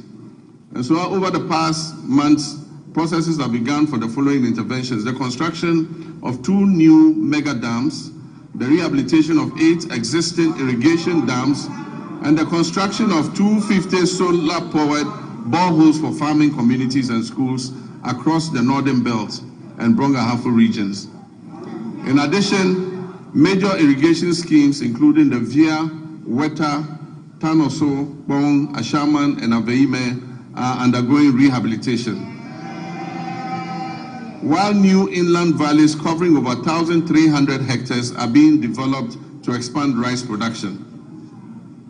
Under the Global Agriculture and Food Security Program, we've launched a 20 million agro-input distribution project to strengthen food and nutrition security across the Northern Savannah Ecological Zone. This project is being implemented in 12 districts across 6 regions, with a target of 50,000 farming households, including 30,000 women and youth. It will support the production of key staples such as maize, rice, soya bean, cowpea, granules, while promoting year-round vegetable cultivation through solar-powered micro-irrigation schemes for farmers groups and selected schools. The project is also supporting backyard and commercial poultry production, as well as the distribution of fertilizer and certified seeds to participating districts. This will help strengthen the poultry value chain. We're working to fulfill the promise of establishing farmer service centers across the country to modernize agriculture. Procurement processes are underway for a total of 660 tractors, 400 combined harvesters, and other agricultural equipment and implements. The first 11 farmer service centers will begin construction this year and will provide affordable access to land preparation, harvesting, storage, input supply, extension services, and equipment leasing, especially for smallholder farmers. Mr. Speaker, in the next 2 weeks, I'm going to cut short for the first farmer service center in the Afram Plains. Mr. Speaker, agriculture extension remains the backbone of productivity, and to address the current gap between farmers and extension officers, 540 motorbikes have been procured to improve extension coverage. 150 of those bikes have already been distributed, and we're employing 400 Feed Ghana district coordinators nationwide, while 10,000 young Ghanaians are being enrolled under a 4-year national service agripreneurial program with annual absorption into permanent employment. So far, 3,000 youth have been posted by the National Service Authority under the Agripreneur program. This intervention is strengthening frontline service delivery and creating employment opportunities for young people. We're also placing farmer cooperatives at the center of our agricultural transformation plan. As of October 2025, 70,000 community commodity-focused farmers cooperatives had been established nationwide. And they are serving as platforms to access inputs, mechanization services, climate advisories, aggregation, and fair market negotiation. Government is actively linking farmers to agro-industrial investments to stabilize prices, create jobs, and accelerate Ghana's journey towards food security. A major highlight of this effort is the 154 million Ghana-Italy irrigated commercial farming project to establish a 10,000 hectare irrigation model farm to produce rice, maize, soya, and tomatoes. All produce from this project will be sold locally. This intervention is strategic and designed to fast-track progress towards food security, ensure a reliable supply of raw materials for agro-processing, and reduce Ghana's dependence on food imports. Mr. Speaker, other key initiatives under the Value Addition and Agro-Industrial Drive include rice processing facilities in the Upper East and Upper West regions, poultry feed production facilities in Ashanti, cashew and onion processing facilities in Bono East. In addition, a 40-ton per day soya processing plant is being established in northern Ghana to support soya bean farmers and reduce their feed costs. The shea industry is also being revived through secured export contracts and measures to protect raw material supplies. Mr. Speaker, to reduce Ghana's 300 to 400 million annual poultry import bill, Ghana has launched a comprehensive poultry farm-to-table project. These comprise 50 anchor or commercial farmers producing 4 million birds, 500 SMEs producing 3 million birds, and a small-scale Nkokon Kete backyard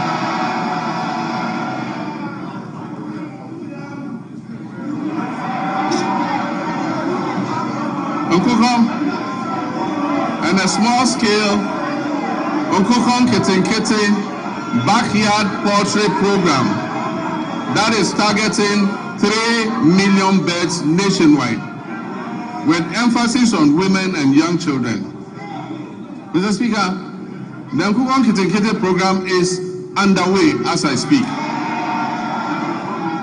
and the target is to reach 60,000 households. Even before I launched the Nkokon Kete program, 720 beds had been distributed during the pilot phase to 13,000 farmers in 12 districts. I recently opened a poultry processing factory in Bichim to support expected production growth in the poultry sector. Mr. Speaker, education is important and it remains pivotal to our national transformation agenda.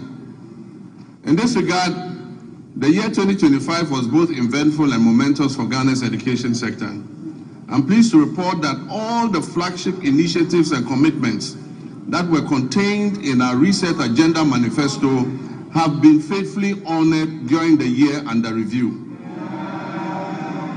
The No Fee Stress initiative was successfully launched in Koforidua, and as I speak has benefited over 152,000 young people, first-year students in public tertiary universities. The number of beneficiaries this year is projected to reach 220,000 first-year students. In collaboration with the Student Loan Trust Fund, I have good news for law students. Law students in Ghana will also be now able to access the student loan scheme to pursue their legal education. Mr. Speaker, the free tertiary education policy for persons with disability has also been launched and is now fully benefiting all eligible persons with disabilities enrolled in our tertiary institutions nationwide. Mr. Speaker, the 2025 academic year saw a stable, uninterrupted supply of quality food to all our schools under the free senior high school program.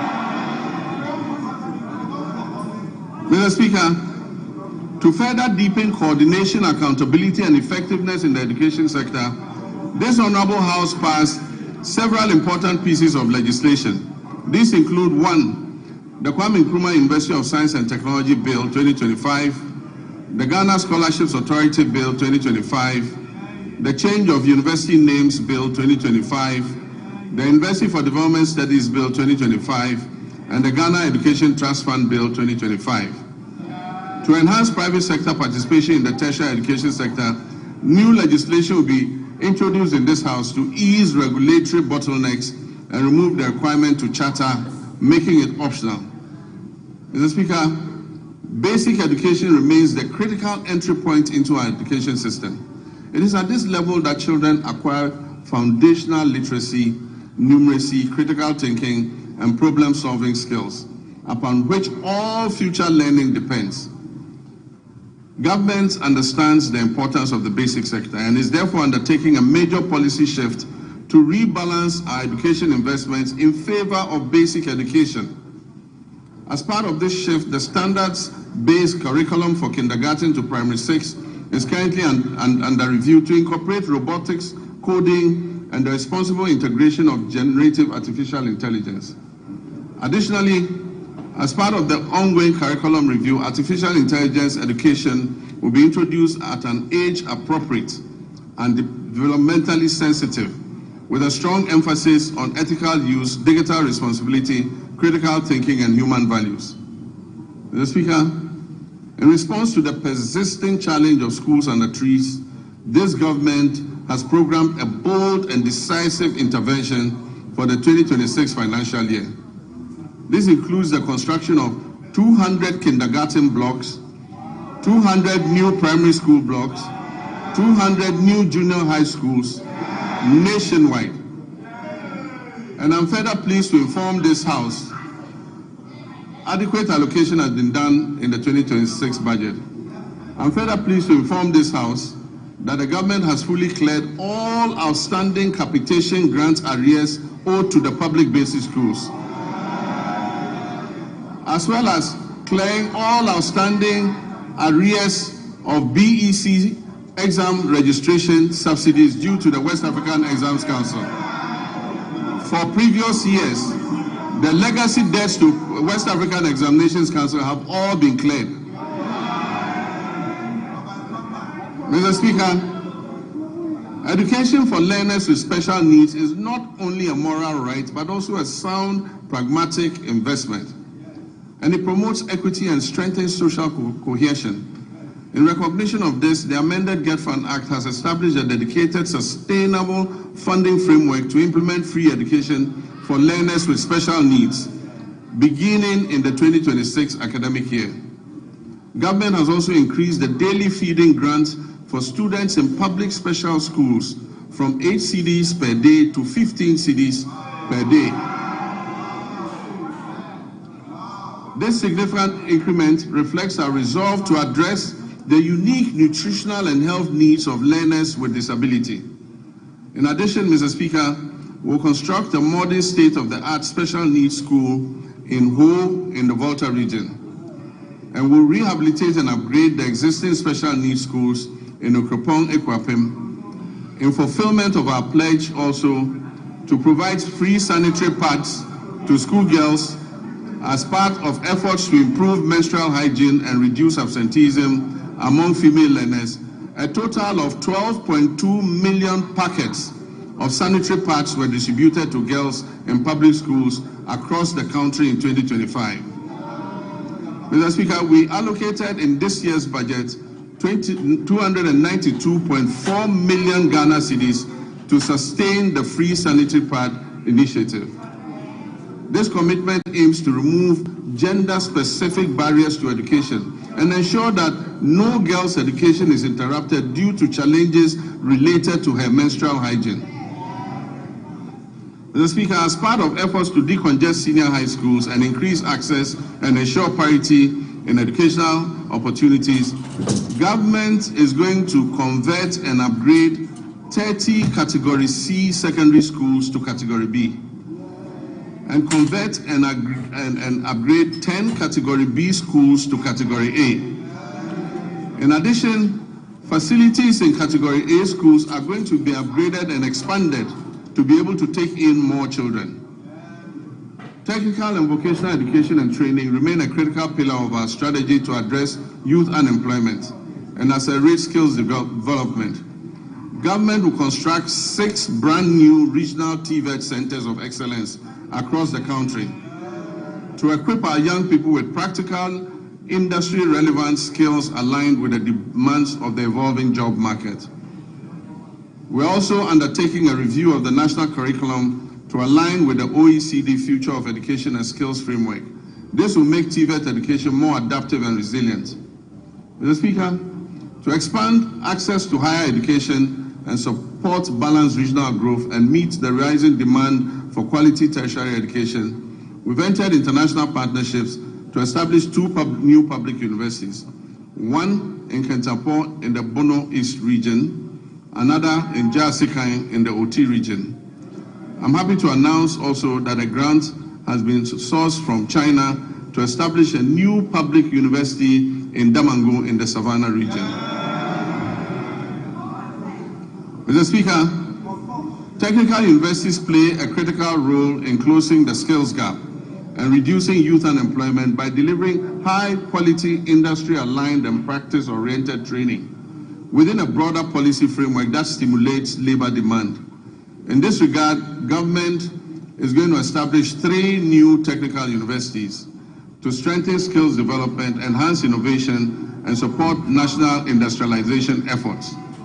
Mr. Speaker, the Teachers Housing Initiative is a joint effort involving district assemblies, Common Fund, Get Fund, NAT, and JESOPs. And the aim is to build 50,000 housing units for teachers. This initiative is called the Teacher Dabre, maybe a teacher better. This partnership demonstrates our collective dedication to enhancing teachers' living conditions and boosting the retention of teachers, especially in rural and remote areas, and ensuring that teachers can live, work, and retire with dignity and security. Mr. Speaker, by prioritizing equitable access and expanding infrastructure, we're investing in human capital and laying the foundation for a Ghana where every child can learn, grow, and succeed. Mr. Speaker, our health system. By January 2025, our health system was under severe strain. Aging and deteriorating equipment, stalled hospital projects amounting to 15 billion Ghana cedis in liabilities, and growing workforce pressures had weakened service delivery. Over the past year, donor support to our health sector declined sharply from 19% of our total health budget to just 2.2% today, creating an annual financing gap of more than 2.4 billion Ghana cedis. The withdrawal of support from programs previously financed by partners such as the USAID exposed the vulnerability in essential supplies and services, particularly in remote and underserved communities. Faced with these realities, my government chose to act decisively. In 2026, direct government funding for health will account for about 72% of our total health spending. This is up from 56.8% in 2023. Core health allocations have risen to GHS 23.3 billion, and with national health insurance resources included, total health financing now stands at 34.7 billion Ghana cedis. This reflects our clear commitment to domestic financing and health sovereignty. At the same time, we have faced the growing burden of non-communicable diseases. Today, non-communicable diseases account for over 40% of all deaths in Ghana and remain a major cause of household poverty. To address this, the government established the Ghana Medical Trust Fund, otherwise called Mahama Cares.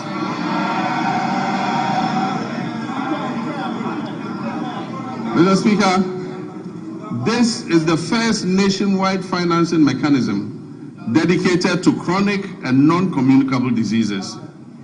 Mr. Speaker, the National Health Insurance Levy has been uncapped. Claims payments are now timely, with facilities no longer waiting more than 6 months as happened in the past for payment to be made. We're also finalizing measures to increase provider tariffs by over 100% to reflect the realistic cost of health treatment. As a result of the increased trust, NHIS enrollment has risen from 57% at the start of 2025 to 66% today. Mr. Speaker, Ghana's health workforce density has risen from 16.6% per 10,000 people in 2025 to nearly 42 per 10,000 today, while public sector health employment has doubled to approximately 200,000 workers. And yet, significant challenges remain. At the beginning of 2025, when we took over, 103,000 trained health workers were still awaiting placement, employment, or enrollment onto the payroll. Over the past year, 13,500 nurses and midwives, along with hundreds of doctors and pharmacists, have been absorbed into the public payroll. Nursing trainee allowances have been regularized and restored. Application fees have been reduced, and the No Fee Stress initiative introduced to ease access to training has been extended. Service conditions are being implemented to boost morale and retention. Looking ahead, government will expand recruitment and take necessary action to add more health workers onto the payroll. We will also correct the maldistribution of health workers through targeted incentives for health workers who agree to serve in underserved areas. Let me use this opportunity to appeal to our gallant health workers to accept postings to our underserved areas, seeing as it is a national call to duty, while we work to ensure that they have an enabling environment to do their work. Mr. Speaker, we'll also scale up specialist and advanced nursing training to match the country's changing disease profile. New post-basic nursing programs in cardiology, nephrology, endocrinology, and oncology will be introduced. While the two existing ones, emergency and critical care nurses, will be scaled up. At least 30 nursing training institutions will transition to competency-based degree curriculums, supported by new scholarship opportunities for PhD-level training for nurses and allied health professionals. Mr. Speaker, on health infrastructure, my government remains firm in its commitment not to abandon unfinished projects. We'll continue to retool facilities, strengthen emergency and disease surveillance systems, and ensure that health infrastructure is properly aligned with staffing, equipment, and financing. In 2026 budget, provision has been made to commence regional hospitals in Oti, Savannah, and the Western North regions. This will expand access to quality care. Aligned with the reset agenda, we're making strategic investments in local pharmaceutical and vaccine production. The government has allocated 50 million in seed funding to the National Vaccine Institute. And in 2025, a local manufacturer secured market authorization to produce snake venom antiserum right here in Ghana. We're also finalizing steps to implement an advanced market commitment to prioritize locally manufactured vaccines and pharmaceuticals in public procurement. Production of the tetanus diphtheria vaccine is expected to commence this year through a partnership with an Indonesian pharmaceutical firm. Disease control remains our priority in our country's immunization financing. We will strengthen immunization financing. In 2025, the vaccine budget for children and pregnant women was increased by 46%, exceeding the 171 million Ghana cedis. And this enabled Ghana to fully and promptly finance all its vaccines and reduce the risk of preventable outbreaks. In 2025, we also introduced the HPV vaccine to protect young women and girls against cervical cancer. Mr. Speaker, Ghana's HIV prevalence rate is estimated at 1.6%. And as I speak with you, there are about 350,000 of our countrymen and women living with HIV and AIDS. Mr. Speaker, although prevalence is low, some population segments and regions have significantly higher incidence than the national average. The Ghana AIDS Commission has been tasked with ensuring the availability of testing and antiretrovirals. This year, government will fully roll out a free primary health care program, removing all cost barriers at the primary level where it is most needed, while strengthening prevention, screening, and health promotion, especially for non-communicable diseases. The Ghana Medical Trust Fund will be scaled up, and access to advanced cardiac care, including cardiac catheterization services at Tamale, Kolebu, and Komfo-Anokye Hospital, will be expanded to reduce overseas referrals and position Ghana as a center for specialized care in the sub-region, in line with our medical tourism objectives. Mr. Speaker, the Ministry of Health is expected to issue guidelines to eliminate the unacceptable no-bed syndrome. Patients facing medical emergencies must be received and given help, if even under makeshift conditions. You don't need to have a comfortable bed to save a patient. No patient must be turned away from any health facility they report to. Mr. Speaker, but in the meantime, government will expand capacity by implementing the Rich Hospital Phase 2 project to increase the number of beds at the Greater Accra Regional Hospital. We will also continue and complete the Police Hospital project, and also continue and complete the La General Hospital. Mr. Speaker, in the Ashanti region, we will complete the Sewa Regional Hospital. We will complete the Aferi Military Hospital, and we will complete the Komfo-Anokye Teaching Hospital Maternity and Children's Block. Mr. Speaker, we remain on course to build a stronger, more resilient, and more self-reliant health system for all Ghanaians. Mr. Speaker, roads are a very important sector. We inherited a burden of significant financial obligations and structural pressures in the road sector that had accumulated over the years. As of December 2024, outstanding payments on road projects financed through the consolidated fund stood at 21 billion Ghana cedis. These were certified works executed by contractors across the country for which payment had not been made. In addition, indebtedness to contractors that was lodged with the Ghana Road Fund Secretariat and awaiting payment amounted to 5.43 billion Ghana cedis. This figure excludes accruing interest charges, which continue to compound the state's financial exposure.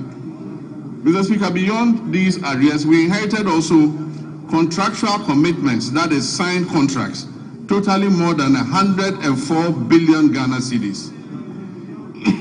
These commitments represent signed contracts for road projects at various stages of execution, many of them without corresponding secured funding to guarantee timely completion. By the end of 2025, the Ministry of Finance and Roads had cleared arrears amounting to almost 10 billion Ghana cedis owed to road contractors. And we are steadily continuing to reduce the road sector debts. Mr. Speaker, the famous Big Push infrastructure program. This is my vision for a national infrastructure drive to restore critical national infrastructure. Naturally, the bulk of the money is dedicated to the road sector. We want to open economic corridors, create jobs, and reduce the cost of doing business. Mr. Speaker, as I speak to you, work has started on 50 major road projects that cover a distance of 1,144 kilometers. The total estimated cost of these projects is 50 billion Ghana cedis. Meanwhile, government is also completing 23 projects that were awarded by the previous administration but were not paid for. These projects amount to another 573 kilometers and are estimated to cost 15 billion cedis. So if you add that to the 1,500, it means about 2,000 kilometers of roads are currently undergoing rehabilitation as I speak. This is the biggest major investment in our road sector in the history of Ghana.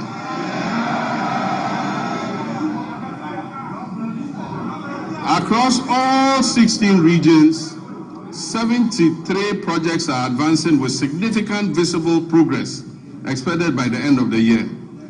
Some of these include Tepamaban-Goso, the Kumasi Bypass Road, Swami Interchange and Local Roads, Sunyani Outer Ring Road, Sampa Jinijini Road, Techima Nkonsia Winchi Road, dualization of Winneba Cape Coast Road, Kwau Tafo Adosu Road, Godowa Afienya Dawenya, Bintiri Nakwanduri, Tamale Outer Ring Road, Winchi Sola, Sola Wa, Bole Chache, Bole Town Roads, Navrongo Tumu, Tumu Han Lora, Atimpoku Ho, Ho Denu, dualization of Accra Aflao, dualization of Cape Coast Akrade, Dadieso Akontomra, to name just a few.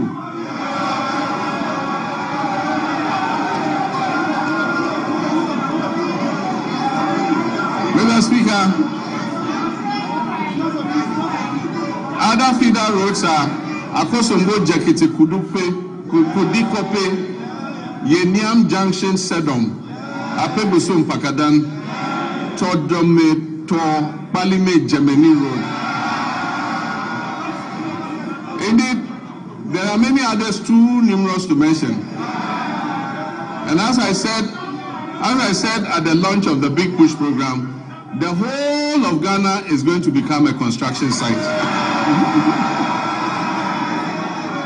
And Mr. Speaker, Ghanaians can already testify that serious road works are underway across the country.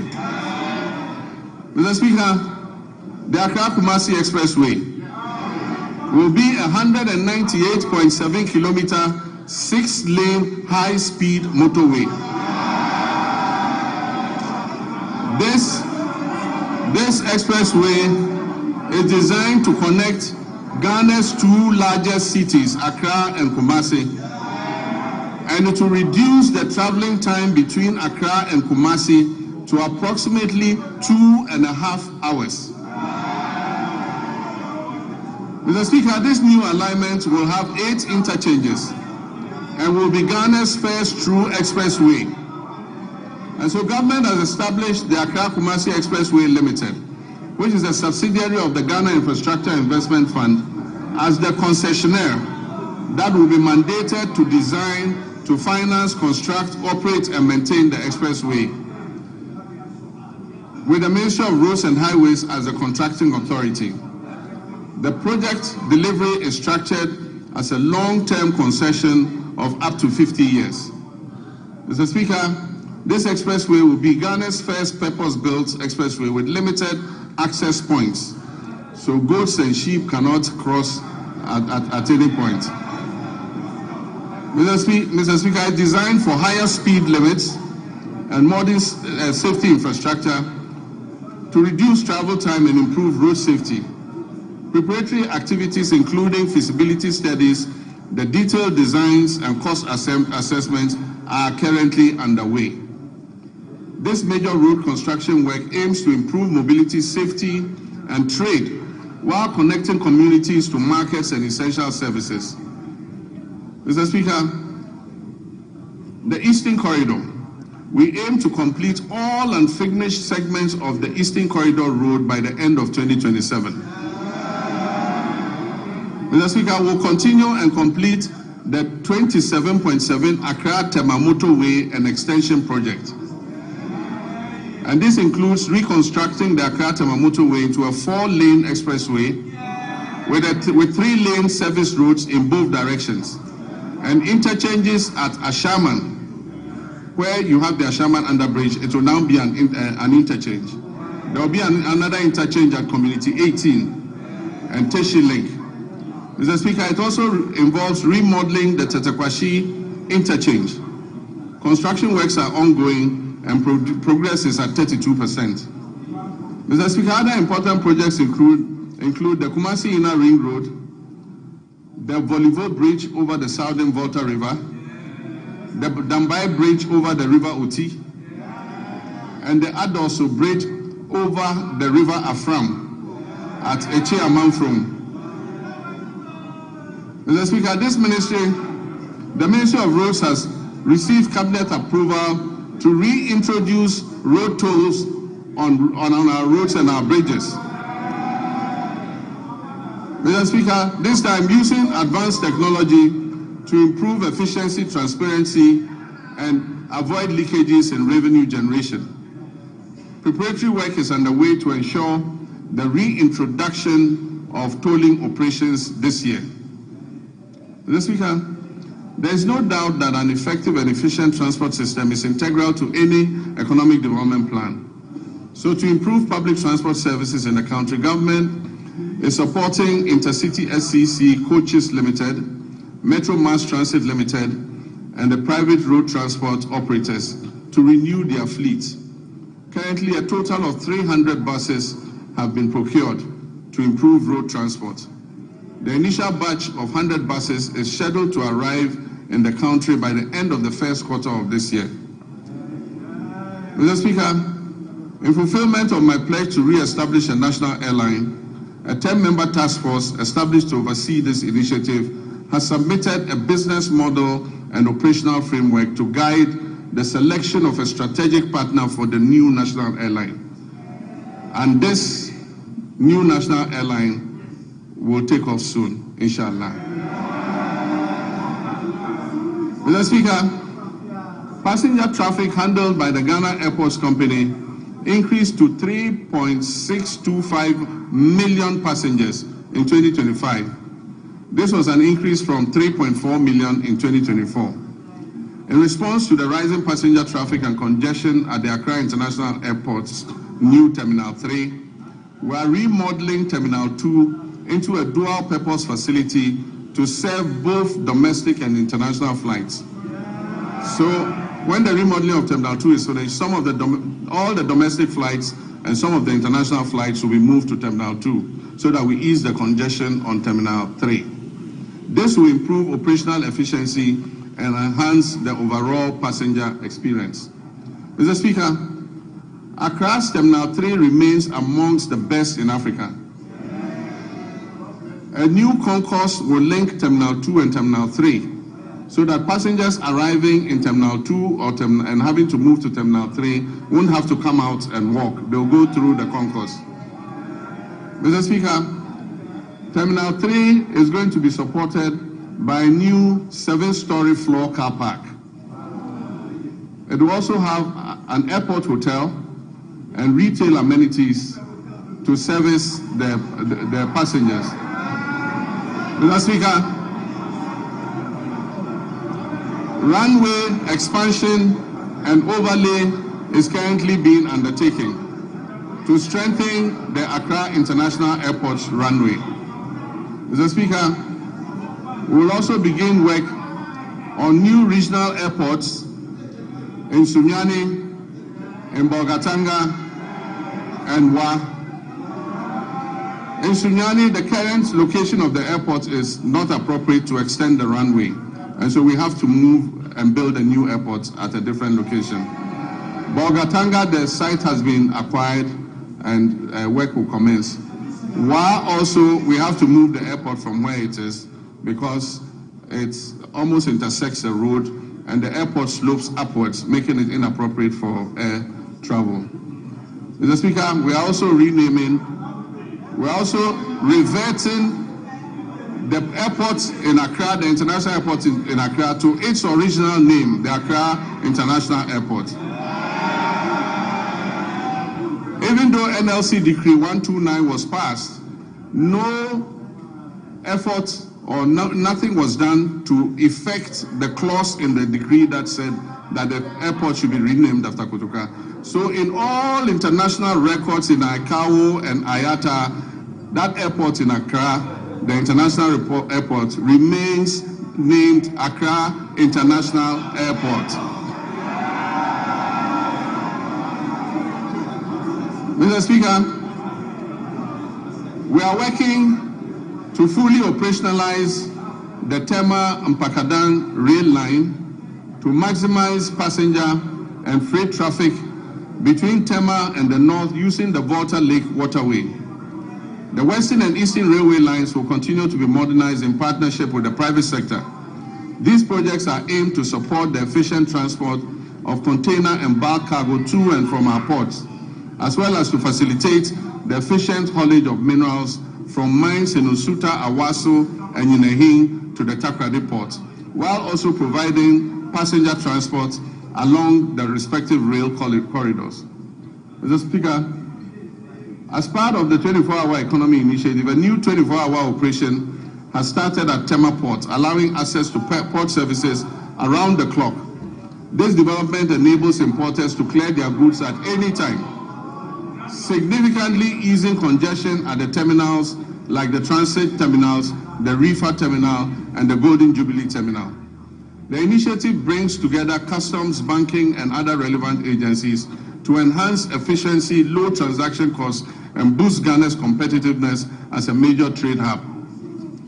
Cabinet has reviewed the designs and feasibility study for the Keita Port and directed the Ghana Ports and Harbours Authority to present an action plan and a roadmap for the realization of the project at the earliest possible time. Mr. Speaker, the Driver and Vehicle Licensing Authority, as part of its expansion efforts, has established a new operational office at Adenta Bus Terminal in Accra. If you need any service in the night from DVLA, go to Adenta. There's an office open there day and night.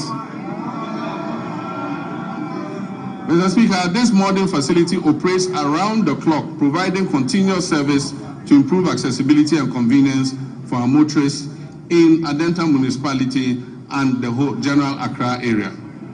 Mr. Speaker, communications is important, and under the Rural Telephony and Digital Inclusion Project, implemented through the Ghana Investment Fund for Electronic Communications, GIFEC, we extend voice and data connectivity to unserved and underserved communities. We've targeted the construction of 2,016 cell sites all over underserved and unserved communities. 1,561 of these 2,016 cell sites have been constructed, and of this number, 1,144 have been activated. Work is ongoing to activate the remaining 417 sites. Preparations are also well underway to commence construction of the remaining 455 sites. Mr. Speaker, under the School Connectivity Initiative, over 62,000 digital resources have been uploaded to the Ghana Knowledge and Skills Bank, enabling seamless access across multiple devices, from PCs to laptops to tablets and smartphones, for more than 600,000 users, including teachers, students, and researchers. Mr. Speaker, as part of the government's research agenda to ensure Ghanaian youth acquire essential digital skills for the modern global economy, I launched the 1 Million Coders program in March 2025. This initiative aimed to train 1 million Ghanaians in key digital areas, including data analytics, data protection, cybersecurity, the metaverse, and artificial intelligence over 4 years. Phase 1 of the program, that is the pilot phase, saw hundreds of trainees complete their training programs in person across 4 training centers that were established in Accra, Kumasi, Sunyani, and Bolgatanga. Mr. Speaker, phase 2, which will include virtual sessions, is set to commence this year, with expanded training centers and an increased number of beneficiaries, we project that 400,000 young Ghanaians will be trained this year. And this will build up to the numbers approaching 1 million. Mr. Speaker, the fight against corruption has remained a defining priority of my government and represents a central pillar of our commitment to good governance and accountability and the prudent management of public resources. Mr. Speaker, we've made progress through strengthened collaboration among law enforcement agencies, financial intelligence institutions, and prosecutors. These efforts have led to initiation of criminal proceedings and asset forfeiture proceedings against some individuals and entities implicated in financial crimes against the state. But yes, I agree with the sentiments of Ghanaians that we must press harder on this accelerator. As of December 2025, IOCO has recovered more than 600 million Ghana cedis. The office has investigated 462 cases, with 15 currently under prosecution.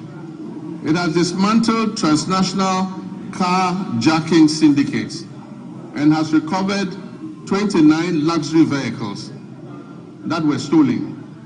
Mr. Speaker, the government remains resolute that corruption will not be tolerated, regardless of status or political affiliation. The Attorney General's office will continue to use both criminal prosecution and non-conviction-based assets recovery mechanisms to ensure that stolen public resources are returned for national development. Mr. Speaker, I understand that a large majority of Ghanaians are impatient to see those who abuse their public trust in office held to account. Mr. Speaker, there were periods when, under military regimes and unconstitutional governments, extrajudicial means could be used to exact retribution against persons perceived as corrupt or who had abused the mandate given to them by the people. Mr. Speaker, this may have appeared as swift justice, but many regrettable excesses were recorded. In 1992, we overwhelmingly adopted the 1992 Constitution to accept governance by the rule of law. On 7 January, when I swore the oath of office before the people of Ghana, I swore to uphold the 1992 Constitution.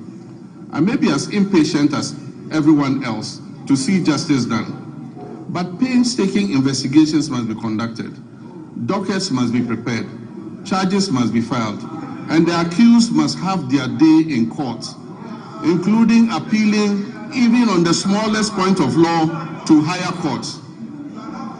This process is necessary to protect us all against abuse or ill treatment of citizens and to ensure that only those guilty of offenses against the state are punished.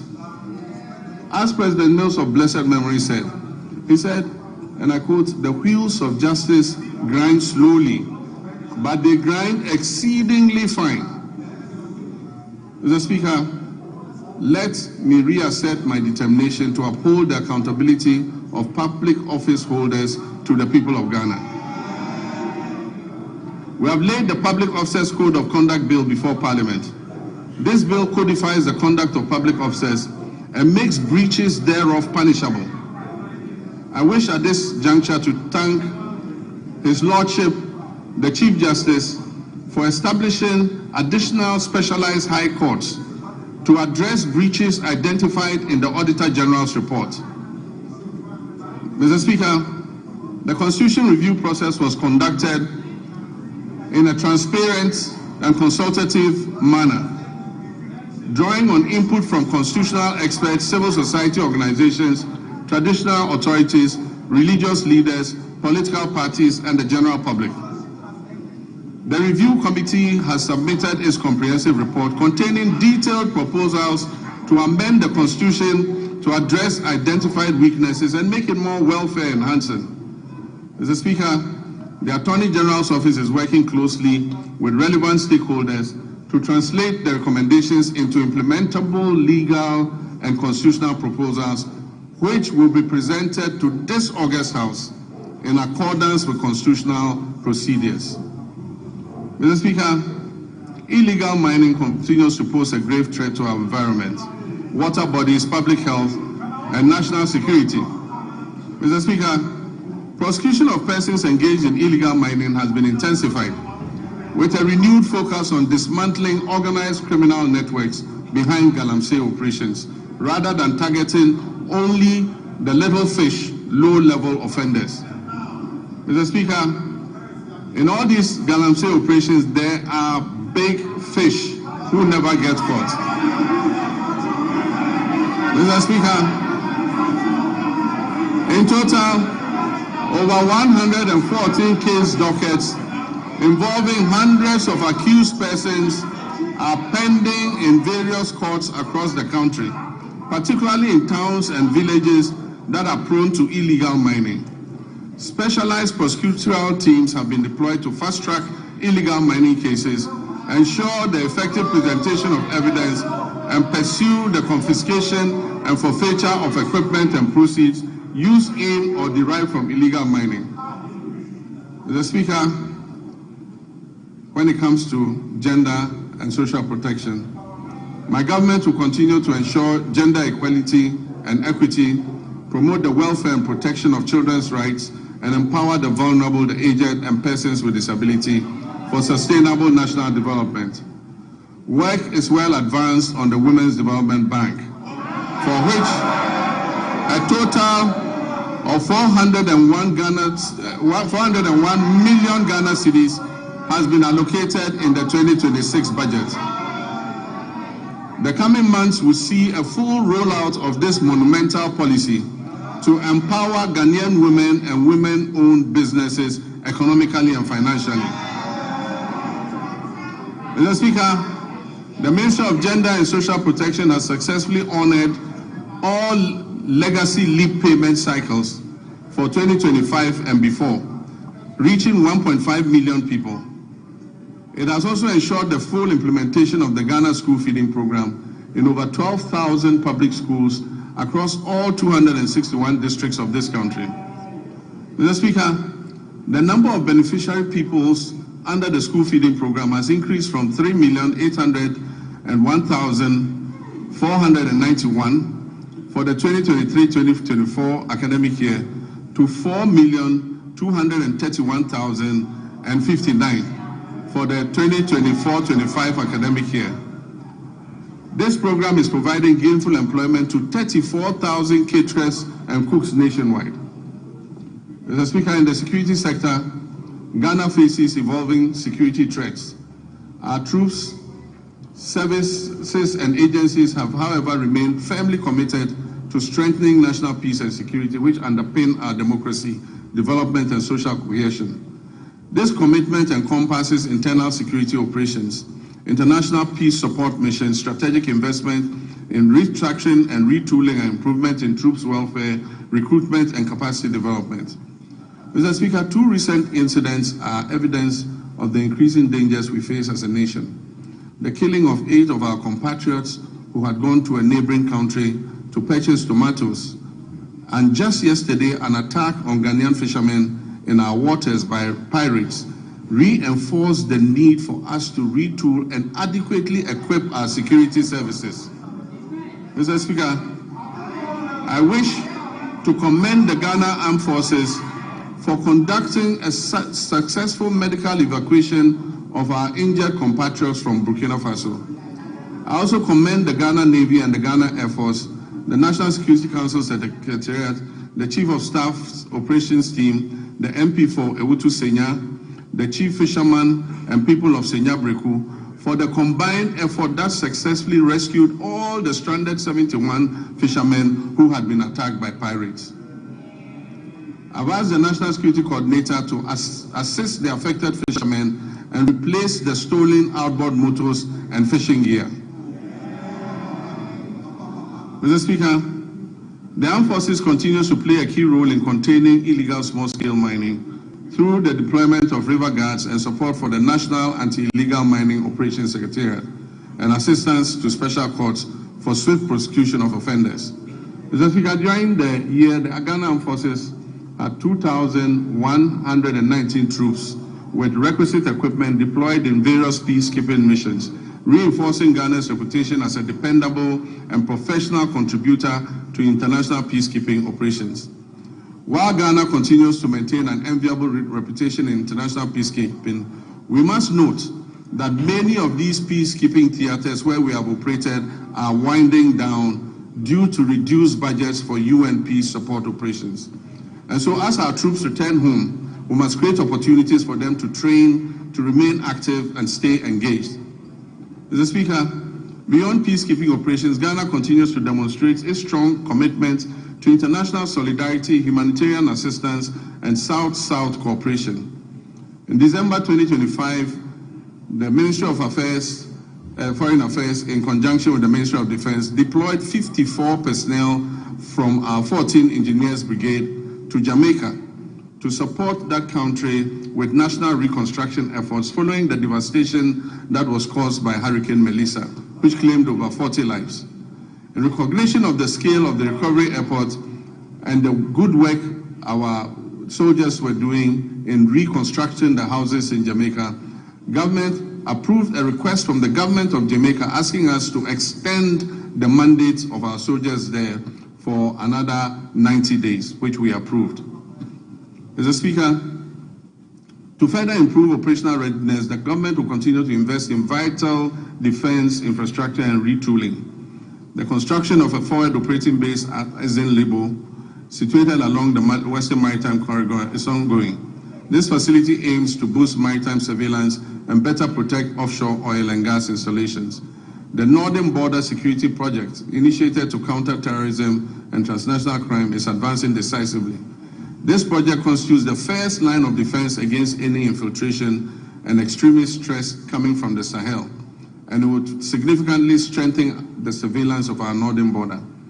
Plans are well advanced to establish 2 new military barracks in Ejumako in the central region and in Dambai in the Oti region to address emerging security concerns and strengthen the presence of the state in these areas. To further support retooling efforts, agreements have been signed to procure and deliver 4 brand new Eurocopter helicopters and 1 jet for the Ghana Air Force, aimed at replacing the aging fleet and modernizing our air capabilities. The Ghana Armed Forces is carrying out a thorough overhaul of previously grounded aircraft, which involves replacing essential components and bringing them back into service. This aims to quickly restore their operational readiness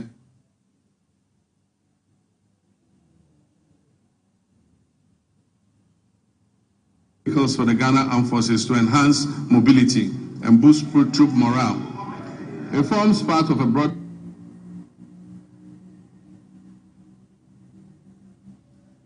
underway to acquire 2 brand new offshore patrol vessels, armored personnel carriers, protective gear, ammunition, vehicles, and strategic drones and advanced communication systems to enhance the operational capability of the Army, Navy, and Air Force. We will also continue to prioritize human capital development within the armed forces.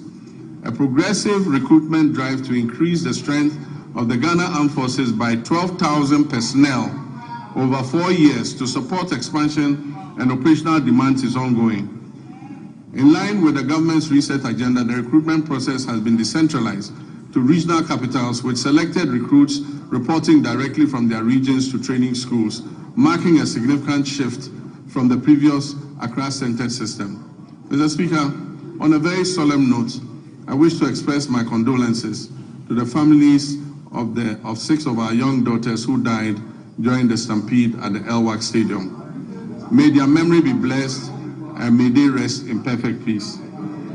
Mr. Speaker, following the revised gratuity regime that was introduced in 2020 under the stewardship of Honorable Nitiu, extending service by 5 years, under Constitutional Instrument 129, arrears have accumulated. Nitiu is my friend, don't worry.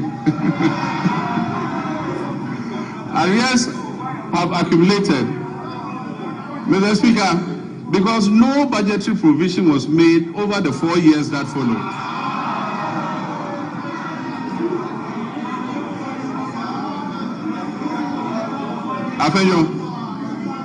when we all leave politics, I and Nitu are going to the same place in the north. You go to Winneba. Don't worry, we are brothers. Mr. Speaker, this has resulted in over 1 billion Ghana cedis owed to approximately 3,000 personnel across all the different ranks. As part of our commitment to fairness and the resolution of long-standing legacy issues, the government will soon commence payments of gratuity arrears under CI 129. Honorable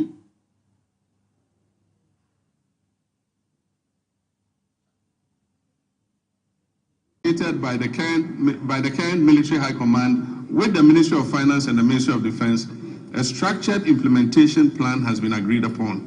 This will bring closure to the issue that has been outstanding since 2020, and it will ensure that affected personnel receive their rightful entitlements.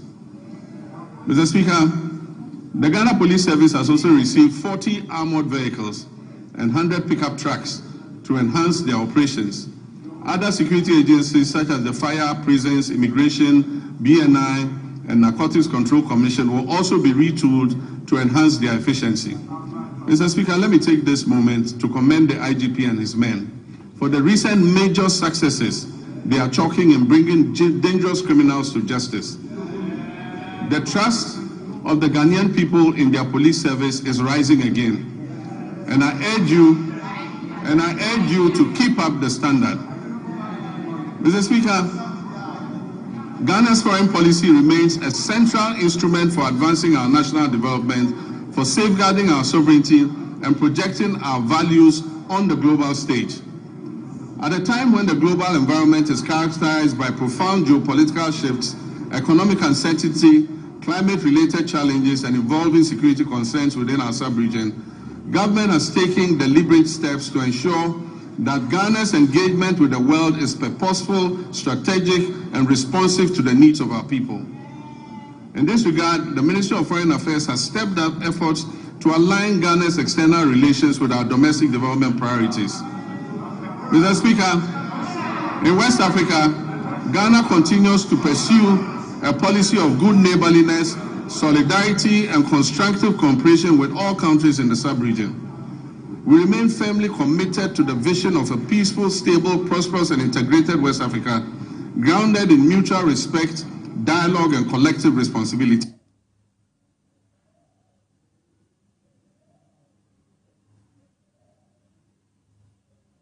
Particularly following their withdrawal from the Economic Community of West African States, ECOWAS. Ghana believes that continued dialogue and cooperation are indispensable to regional stability, and that disengagement only deepens our collective vulnerabilities. At the continental level, Ghana continues to play an active, principled, and forward-looking role in advancing the African Union's strategic priorities. Today, Ghana currently holds the following prestigious positions. We are AU champions on reparations. We are AU champions for African financial institutions. And Ghana is also the AU champion for gender equality and women's empowerment. Mr. Speaker, I'm humbled by my election as the first vice chairperson of the African Union at the 39th ordinary session of the AU Assemblies of Heads of State and Government held recently in Addis Ababa, Ethiopia. Mr. Speaker, it is also gratifying to note that my colleague leaders in West Africa have declared me, John Dramani Mahama,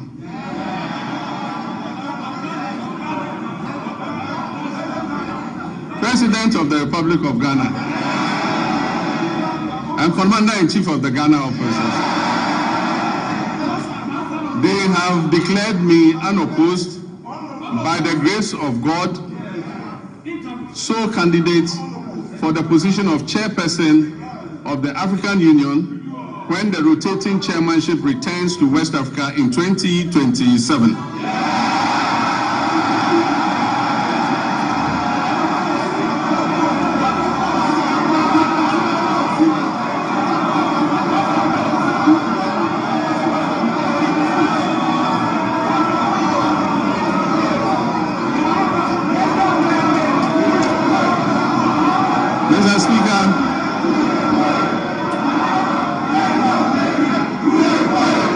Speaker, during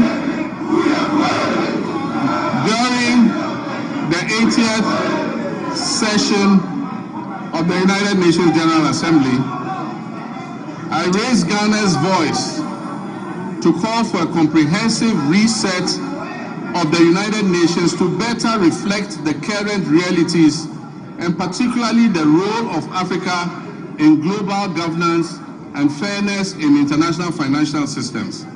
In line with our multilateral commitments, Ghana announced plans to table a United Nations resolution that recognizes the transatlantic slave trade as the gravest crime against humanity, and promoting an agenda of acknowledgement, reparative justice, and cultural restitution. Mr. Speaker, I'll formally present this resolution, which has been endorsed and adopted by the African Union unanimously, to the UN in March of this year for consideration by the UN General Assembly. Mr. Speaker, passports have never been easier to acquire than under this regime. Mr. Speaker, the Foreign Ministry of Foreign Affairs has established 7 new passport application centers in Upper East, Oti, Ahafo regions, Bono East, Northeast, my own region, Savannah, and the Western North region. Mr. Speaker, with this expansion, all 16 regional capitals now host passport application centers, marking a major milestone in the decentralization of passport services. Mr. Speaker, to address systemic delays, the ministry implemented a 24-hour passport production operation at the head office. This enabled the clearance of an inherited backlog of over 40,000 passport applications.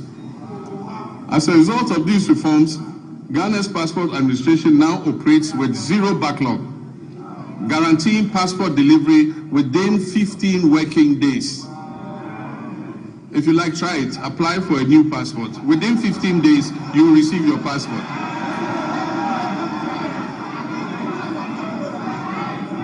Mr. Speaker,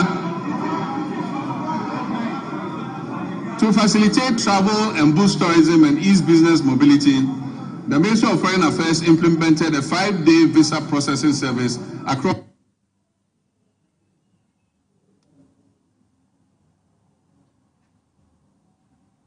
Currently, significant progress has been made in the design and procurement phase of a national e-visa platform with a targeted rollout plan for 2026. This means if you apply for visa, you apply online and the visa is approved online. You don't need to go to the Ghana embassy to apply. Ghana has also secured new visa waiver agreements with 11 countries to facilitate people-to-people exchange. It means for those 11 countries, Ghanaians don't need passports to go there. You just jump on the plane and appear there, and they'll allow you in. Mr. Speaker, to highlight Ghana's ongoing commitments to international solidarity, we made humanitarian donations to Jamaica, Cuba, Sudan, and Palestine to support disaster relief and conflict-related crises. These donations amounted to millions of cedis and included food, medicine, clothing, cocoa products, blankets, and mattresses, and plastic buckets. I'm also pleased to report that remittances from our relatives abroad, the Ghanaian diaspora, reached a historic high of $7.8 billion in 2025. Mr. Speaker, this is the largest annual inflow ever recorded in Ghana's history. This reflects not only confidence in the Ghanaian economy, but the enduring patriotism of our citizens living and working abroad. Mr. Speaker, these remittances they bring back home support households, they finance education, they build homes, they provide seed money for businesses, and best of all, they stabilize our foreign exchange position. In many respects, our diaspora has become one of the country's most reliable development partners. Without contracts, conditionalities, or fanfare, they are easily one of our most reliable development partners.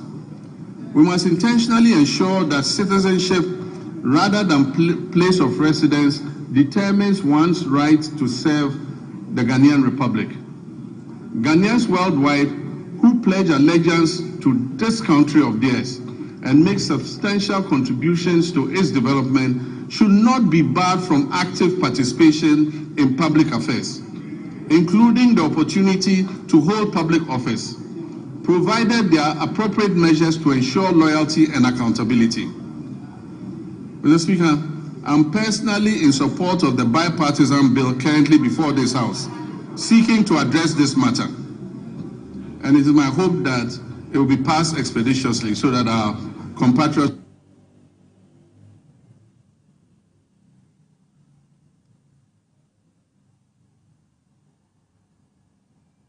we're trying to achieve.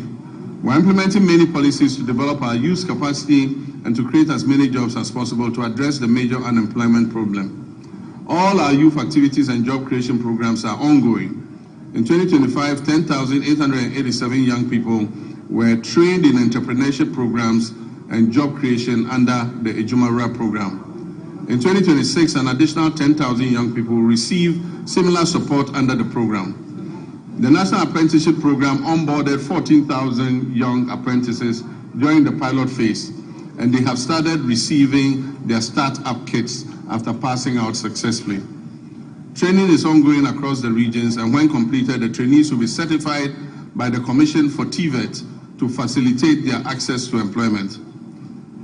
Mr. Speaker, this year the target for the National Apprenticeship Program has been increased from 10,000 to 100,000 young people, offering many more young people the opportunity to acquire the skills needed for sustainable development.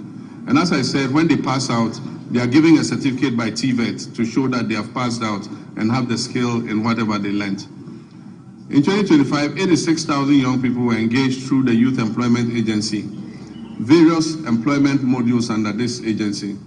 This year, I've directed the Ministry of Youth Development and Empowerment as a matter of urgency to review all the youth employment modules under the YEA to reduce duplication and ensure value for money.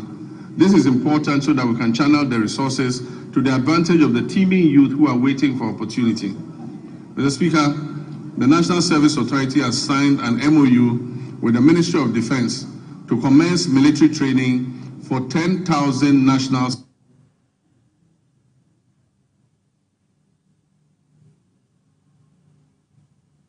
This personnel will receive call-ups to report at various military centers for training.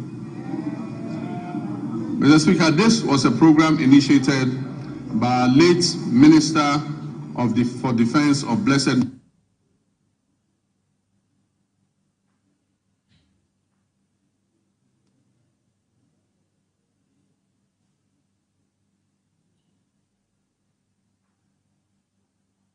benefit of the personnel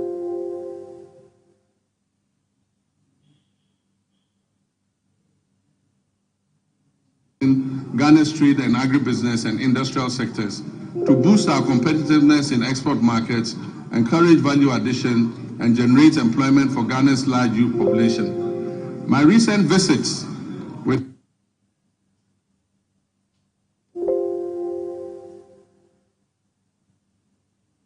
initiate expansion works on factories has convinced me that Ghana is on the right track.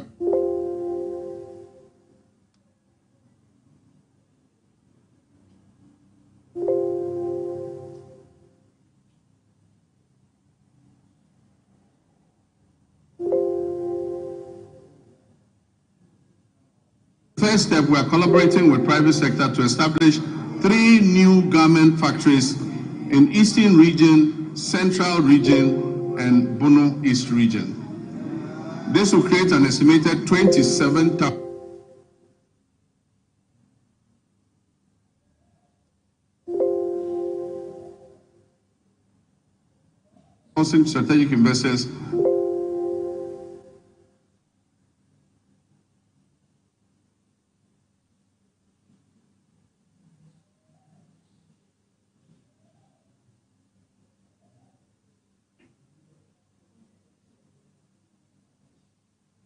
A 27.04% growth in 2025.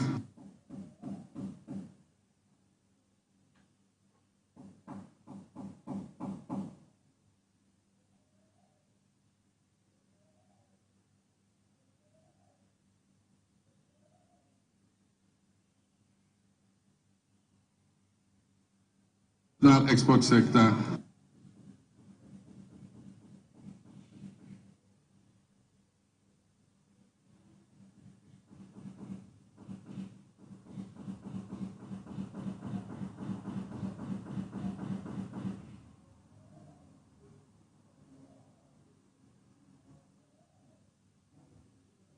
Of the overall 33.8% of industry's share of gross domestic product in 2025.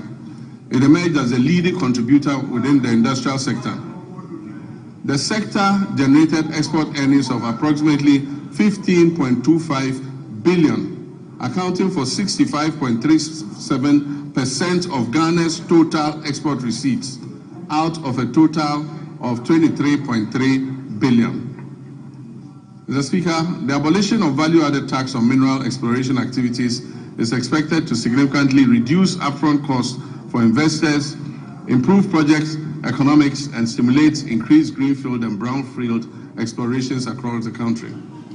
The fight against galamsey remains complex and demands a multi-dimensional response that integrates strong enforcement, the application of technology, sound regulation, and active community participation.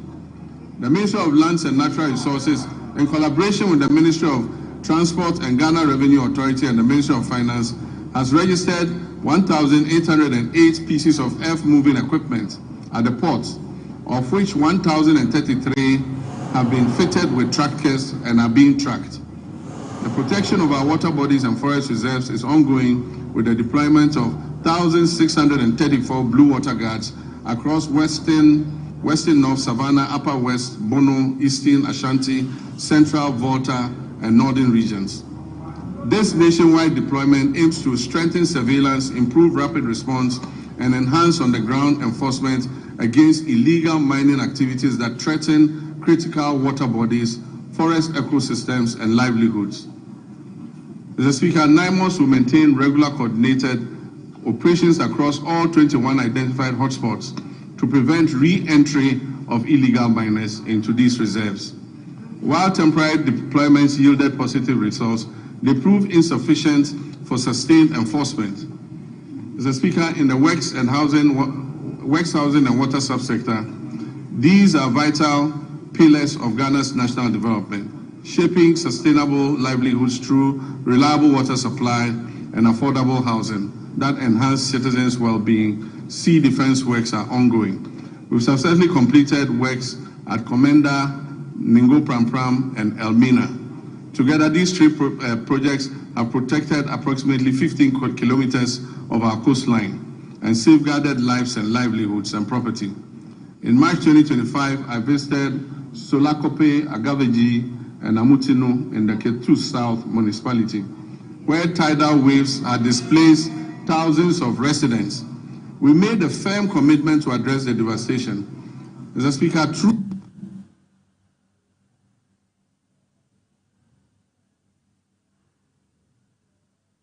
the contract, and in August last year, I officially cut short to commence the project.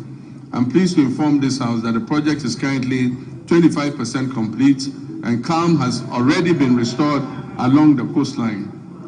Notwithstanding these actions, flooding remains a major infrastructural challenge in the country and a top priority for this government. A task force on flooding is in place and coordinating the national mitigation efforts against flooding. Ghana continues to grapple with housing deficits currently estimated at over 1.8 million units.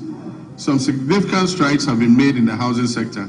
In line with government's earlier commitments to complete all ongoing housing initiatives, we have successfully concluded the joint venture arrangement which we inherited for the completion of the Saglemi housing project. The Attorney General is reviewing all related documentation to finalize and commence the project. When these projects are finished, it will increase the number of housing stock available.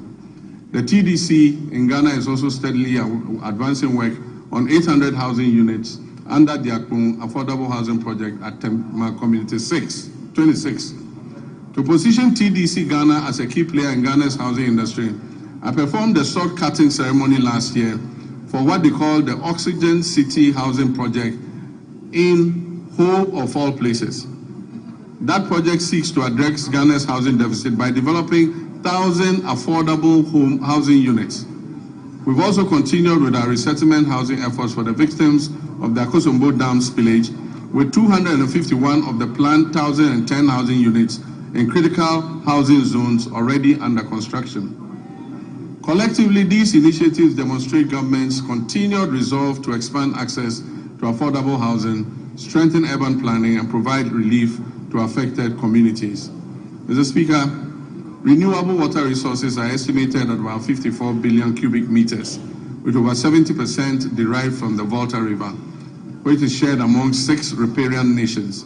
We're implementing key interventions to expand and improve water services nationwide. So the following urban water supply projects are at various stages of completion.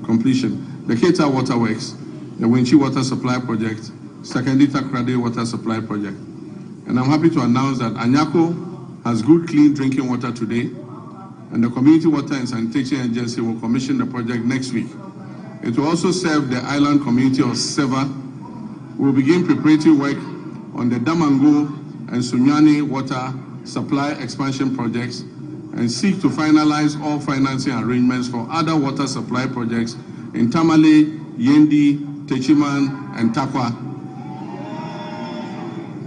Mr. Speaker, the Danish government has allocated grant support to improve water supply services in low-income and high-density areas in Wa and Bolgatanga, aiming to address water challenges and provide relief to vulnerable populations.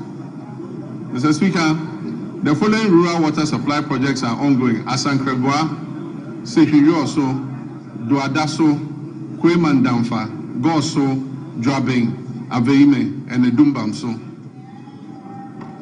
To strictly follow the resetting agenda and secure sufficient funding, the Ministry of Finance has allocated 6.3 billion Ghana cedis to the District Assembly's Common Fund. This amount covers 4 quarters of the 2025 fiscal year, and it has been allocated to all 261 metropolitan, municipal, and district assemblies to execute their activities outlined in the medium-term development plans and annual action plans. Mr. Speaker, out of the amount released, a total of 4.3 billion has been dispersed to all MMDAs. The 4th quarter installment is being processed and will be disbursed soon. Mr. Speaker, all members of this House will agree with me. All members of this House will agree with me that the flow of resources to the district assemblies is unprecedented.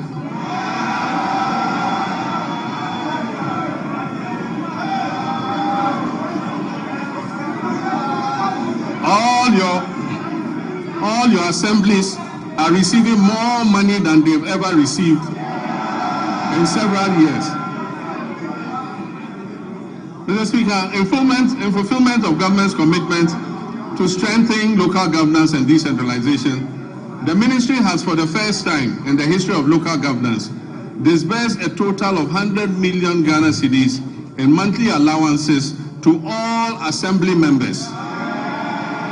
Unprecedented, assembly members have received their allowances. The Ministry of Local Government, Chieftaincy and Religious Affairs has also finalized designs for the new 24-hour economy modern markets to be constructed in all metropolitan, municipal, and district assemblies.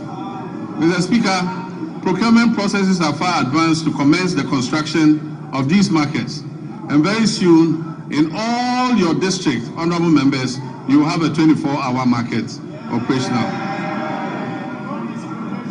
Mr. Speaker, our tourism and creative arts sector has a lot to offer. Creatives using the new media are giving our nation greater prominence than we could have achieved through any first-class traditional media outlet. Our economy will not be built only by traditional sectors, but also by human creativity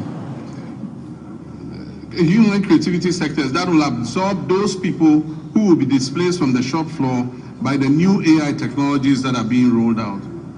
Ghana has become a favorite tourist destination because of our history, culture, our arts, our music, our fashion, and our food. Government has allocated 20 million Ghana cedis to the film sector alone. This is going to the film sector to support Kumawood and Gullywood and all the woods. Mr. Speaker, another 20 million cedis has been given for the other creative sectors. I believe that this injection of money will bolster our creative sectors. Mr. Speaker, I wish to assure the creative industry and the Ministry of Tourism that I'll be your personal ambassador. Mr. Speaker, in line with our new national effort to bring events and conferences to Ghana, we are going to undertake the refurbishment of the Accra International Conference Center to restore it to its iconic past as the country's national and international events and conference venue. Mr. Speaker, the original contractors of the center, Enego Project Ghana Limited, have conducted a structural integrity assessment at the request of the Office of Chief of Staff and made recommendations for the facilities renovation and refurbishment. They will commence this work in the next few weeks. But Mr. Speaker, the AICC is not enough for a country seeking to develop its creative sector and become West Africa's destination for meetings, conferences, musical concerts, and entertainment. So working with the private sector, work will also commence this year on a befitting convention and creative events center to position Ghana as West Africa's leading hub for meetings, incentives, conferences, and exhibitions and creative events. Ghana will also begin this year the renovation of the State Banquet Hall, which has been closed for a couple of years. Mr. Speaker, this year we will strengthen Ghana's standing in the major global and continental sporting events. We will make our 5th FIFA World Cup appearance. And for us, this is an opportunity to boost national branding and the economy beyond just sports. Mr. Speaker, supporters and other people interested in going to support the team would have to submit a visa request to the American Embassy. We are being told that we must ensure that supporters who go return on the visas. It has taken a lot of work to restore Ghana's 5-year non-immigrant visas and take us off the ban list. It is my hope that this event will not send thousands of Ghanaians to America and get us back on the ban list. Mr. Speaker, the Black Queens will compete at the 2026 African Cup of Nations, Women's African Cup of Nations, building on their bronze medal finish in Morocco. At the youth level, Ghana will participate in the 2026 Youth Olympic Games in Dakar with a multidisciplinary team aimed at strengthening long-term elite pathways. We'll also compete at the Commonwealth Games 2026 in Glasgow, reinforcing Ghana's presence across the Commonwealth sporting landscape. Mr. Speaker, as a member of the Ghana Journalists Association, I've been deeply concerned about the abuses suffered by journalists at the hands of some of our errant security personnel. I've asked the leadership of the security agencies to take firm action and to reorient their men and women on the need to be accommodating to journalists who are only doing their job of keeping citizens informed. I've also been concerned about the state of our state-owned media, most of which have suffered from historical underfunding and grappling with deteriorating infrastructure and facilities. I recently toured these media houses to learn about their challenges at first hand, and we're currently putting together a revitalization plan to leverage their valuable assets and re-inject life into their operations. The reintroduction of the Media Development Fund is also being reconsidered to support the Ghanaian media. Mr. Speaker, as I conclude, during my recent trip to Zambia, we saw what a united Ghana can achieve on the global stage. A simple mislabeling of our culture could have reduced us to a punchline. Instead, we moved with speed and confidence. We corrected the record. We turned what was supposed to be ridicule into reach. We turned confusion into connection. We taught what could have been a negative social media trend into a handshake of friendship with our Zambian brothers and sisters. Mr. Speaker, For most people, that episode was just a fleeting social media frenzy. Yet it served a greater purpose. It showed a nation that understands its brand equity. It showed citizens aligned around a common identity. It showed a country that knows who we are and refuses to be defined by others. But let us be honest, unity in moments of cultural pride has proved easier than unity in moments of political disagreement. If we can mobilize that same collective resolve for our development agenda, we will see real progress. And that mobilization is possible because we are the descendants of a people who united against political subjugation. We resisted economic exploitation and we fought colonial oppression. Mr. Speaker, our pursuit of national development today demands that same unity of purpose. We must reject misrepresentation and distortion that detract from our collective progress. We must guard our development as firmly as we guard our cultural identity. We must act as one people with one purpose. Mr. Speaker, in public life, there is a simple maxim we're all very familiar with. And it says that the buck stops with the president. Mr. Speaker, I not only agree with this. Every day I hold office of president, I live by that statement that the buck stops with me. The ultimate responsibility for the direction of this nation rests with the office that I hold, and I'll never shirk that duty. But nation building is not merely a question of who provides the strategic direction and who bears the final responsibility. It is a long chain of efforts that carries intent into reality, from policy conception to laws enacted, to resources mobilized, to services delivered, to value created on farms, in workshops, in classrooms, in markets, and in enterprises across our land. Mr. Speaker, it is here that the strength of a people reveals itself. It is in the countless acts of competence, integrity, and industry by citizens of every calling whose work turns national purpose into lived reality. Mr. Speaker, while the bulk may stop with me, the work of nation building goes beyond that.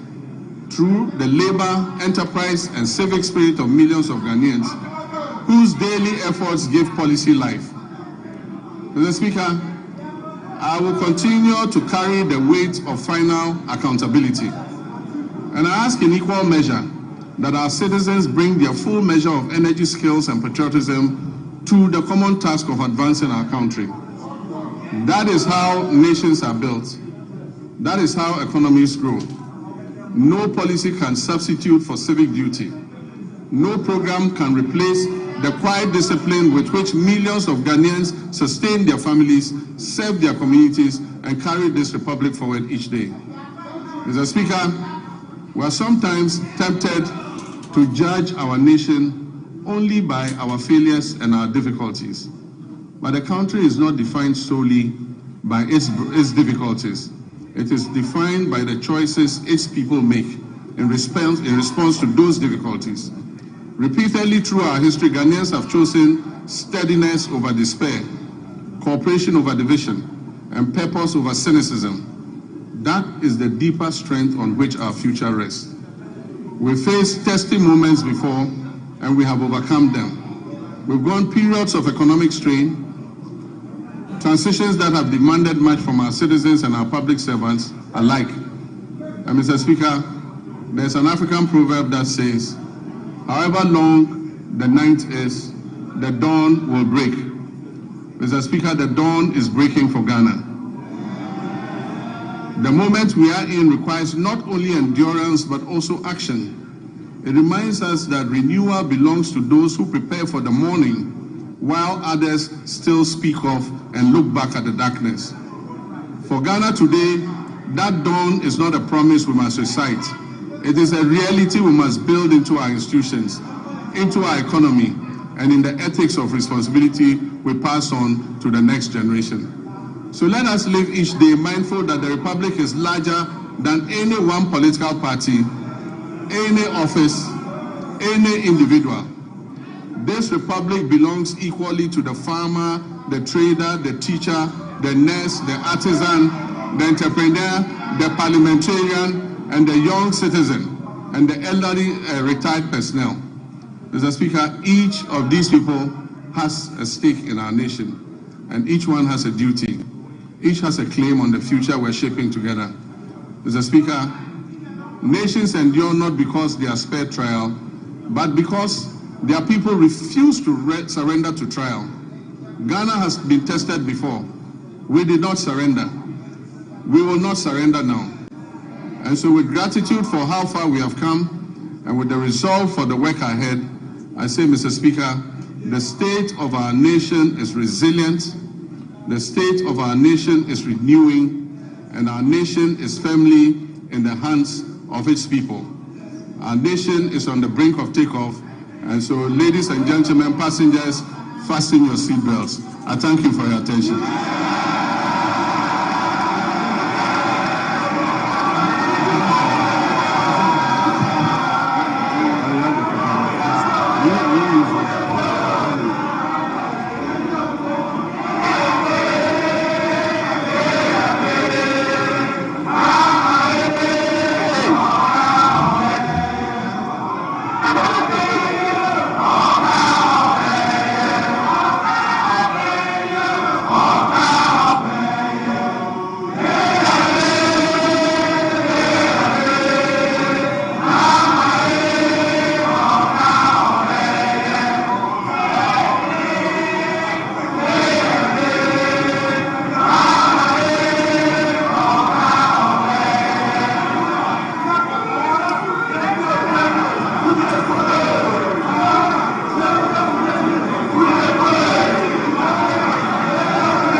Honorable members,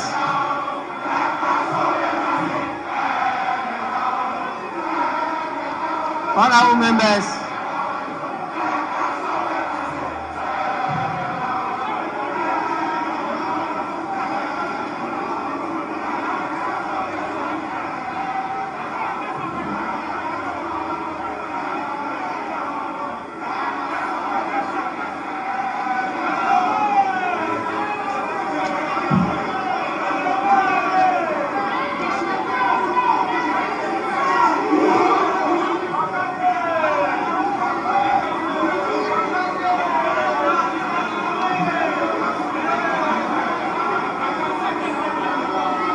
Honorable members, please.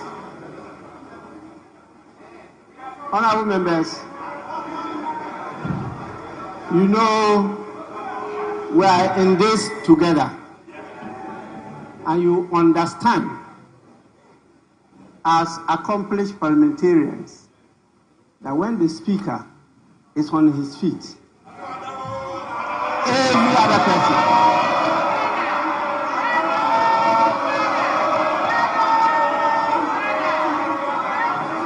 please, you don't only resume your seats, but you also keep silent.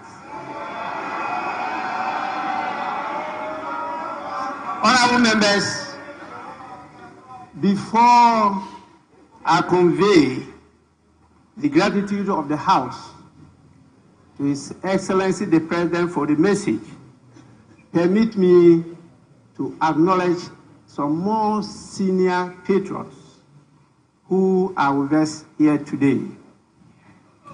We have the leader of the People's National Convention in the person of Bernard Mona.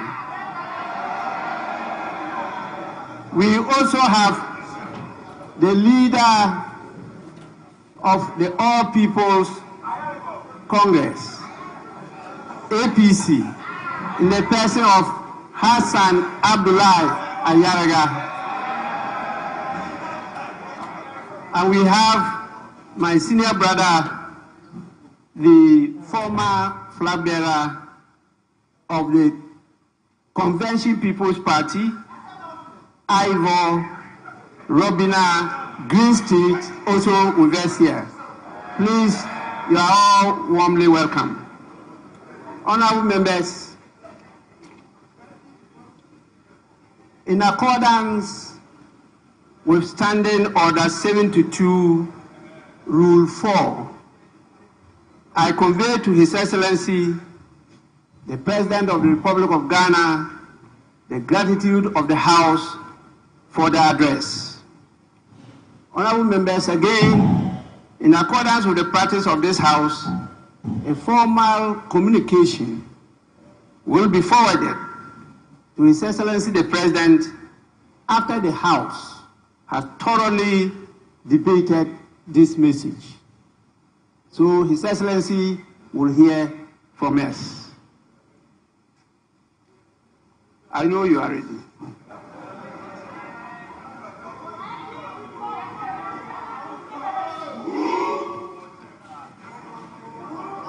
Honorable members,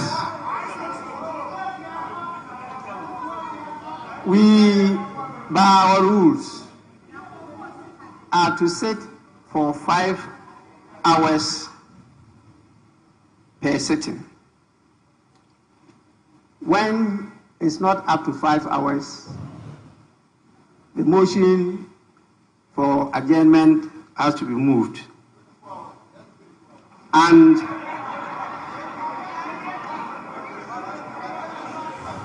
here we are. We have spent a lot of time, but not yet 5 hours. And so I'll have to call on the leaders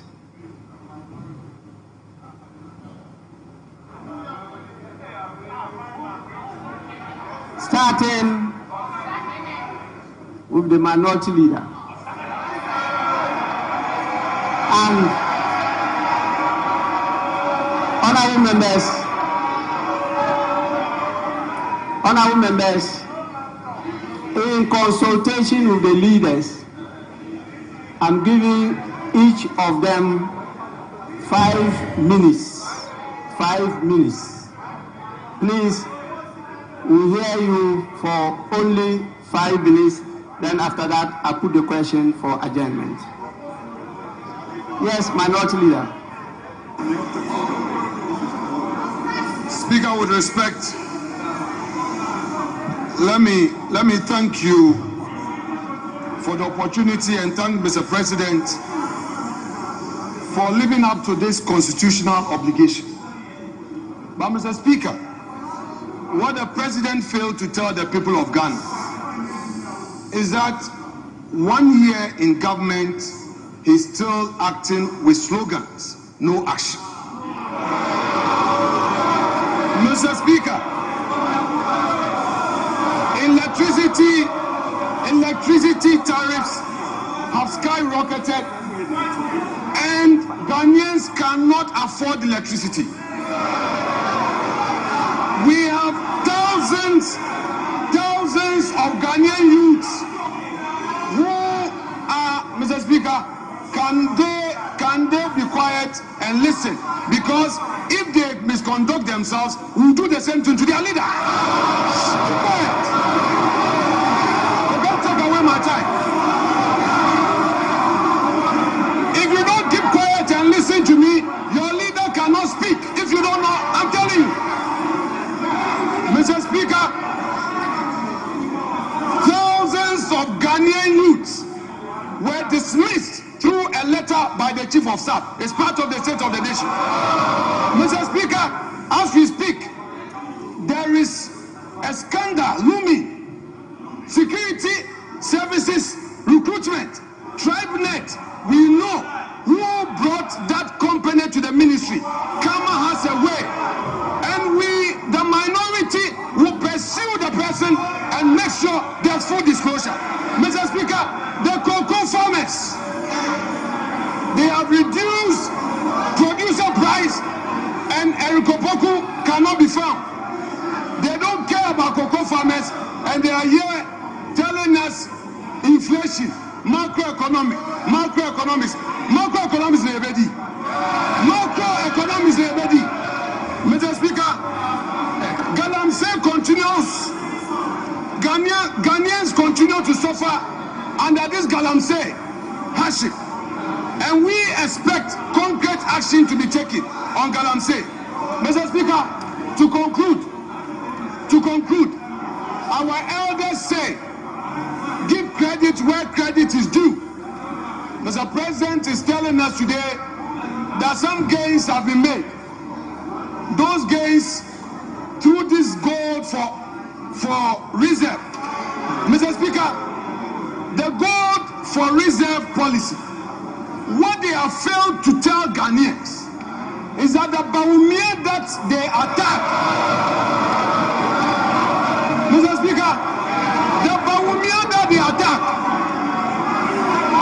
the Baumia that you attack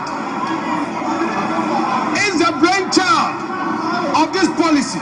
Mr. Speaker, I would want to urge the government, give to Baumia what belongs to Baumia.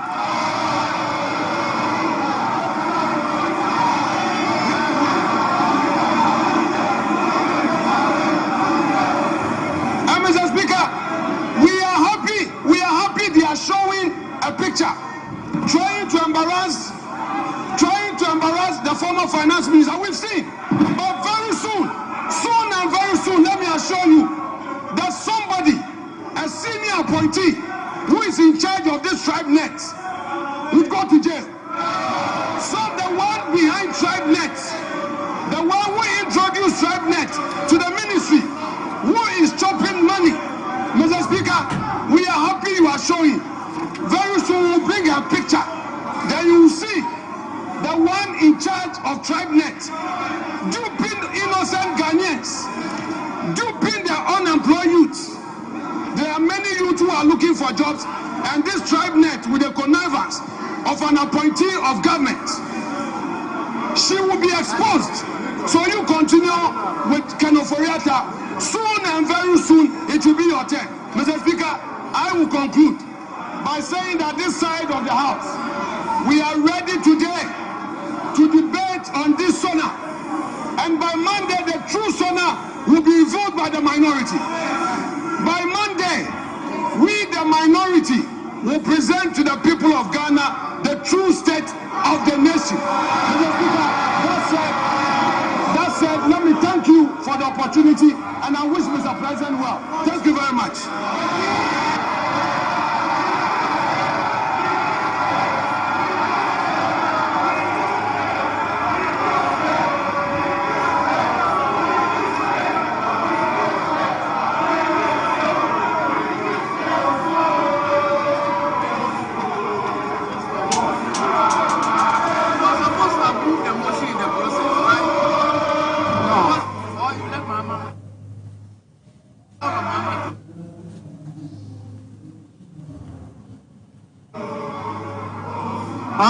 members, please. Honorable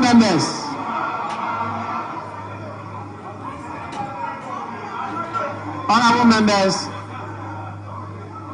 let's now listen to the majority leader.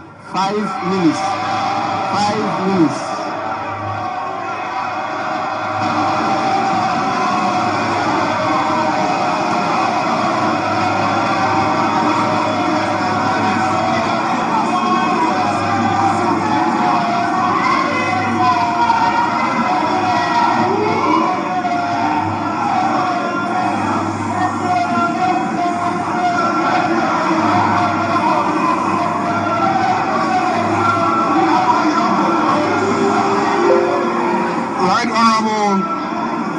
Right Honorable Speaker,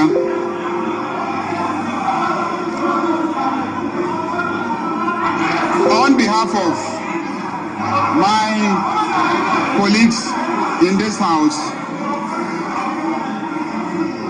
we want to thank His Excellency, President John Dramani Mahama,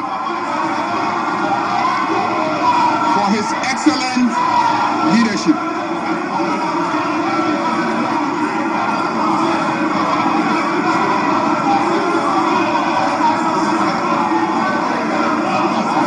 Honorable members, please.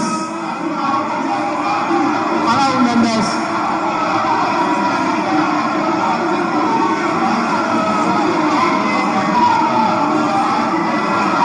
Honorable members, please.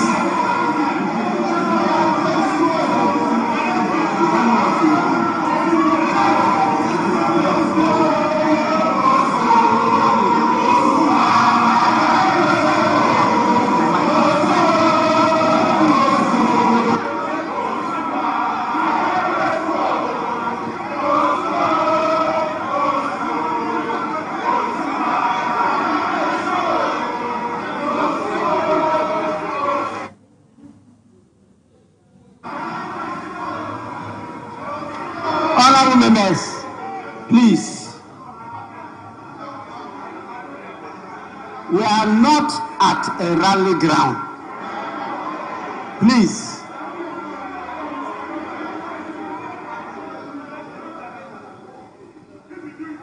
You must know that this House has the power to terminate, yes, by law, the membership of a member of parliament.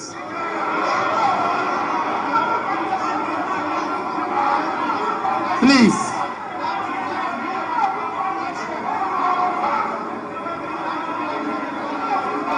This is just a reminder to all of you.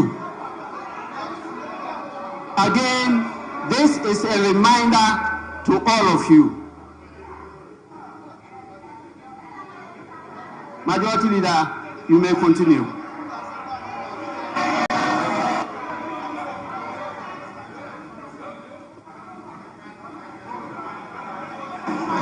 I want to thank His Excellency, the President John Dramani Mahama, for his leadership.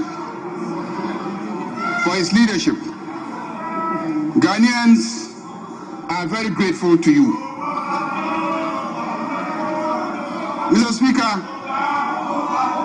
it is obvious that the Ghana you inherited and the Ghana you speak of today is like day and night.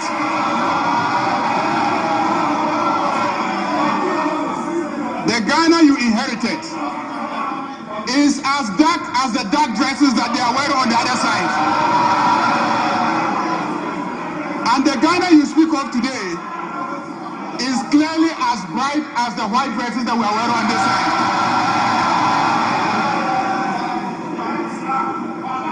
Mr. Speaker, clearly everything that you have said here is true. Mr. Speaker, Honorable Afeyo Makin will attest to that. He will attest attests to the fact that the big push is pushing through Winneba steadily.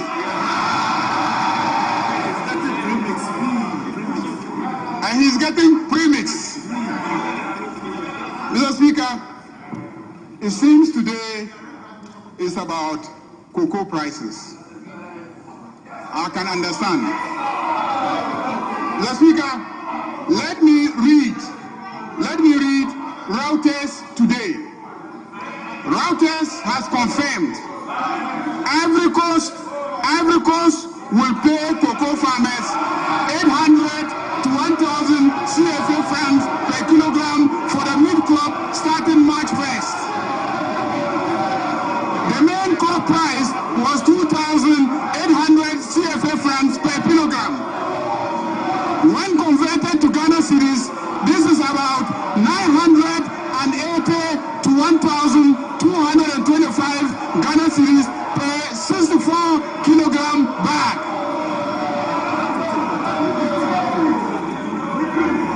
Mr. Speaker, Ivory Coast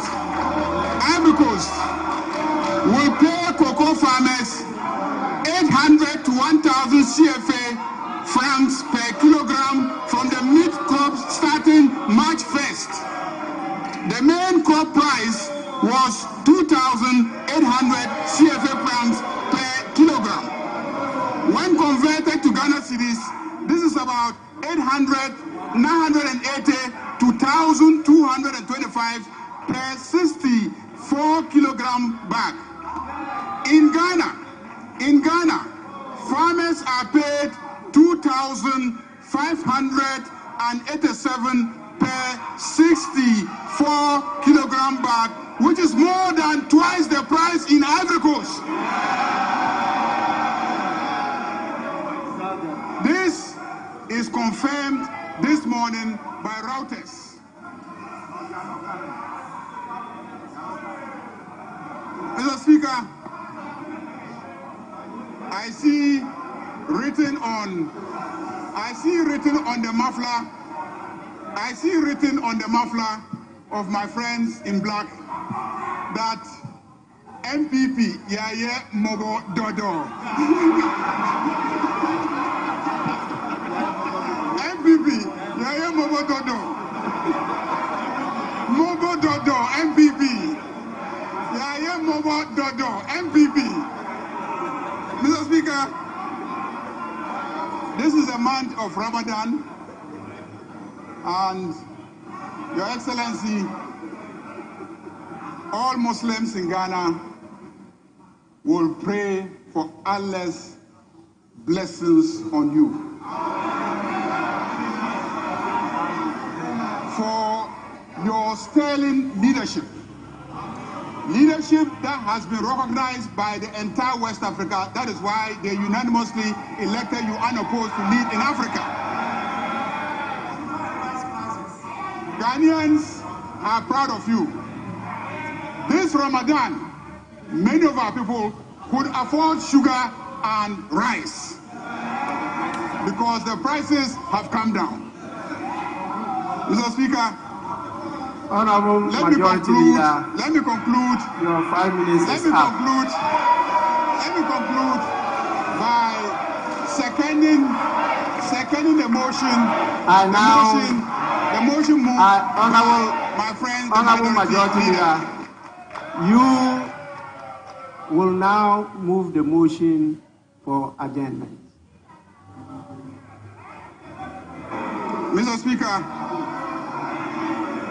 I move that this House adjourns until Tuesday in the forenoon. I so move. Honorable Minority Leader.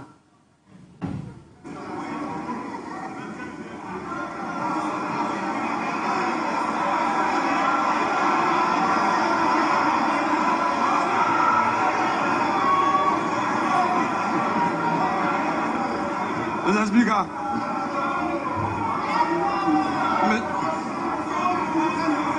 Mr. Speaker, much as we are willing to work, the majority is unwilling to work. So, Mr. Speaker, I will reluctantly second the motion to grant the pleasure of the majority leader who wants to go and rest. Thank you so much, Mr. Speaker. Honorable members, the motion has been moved and seconded. And the question is, as many as are in favor of adjournment, say aye. As many as are against, say no. Honorable members, clearly the ayes have it.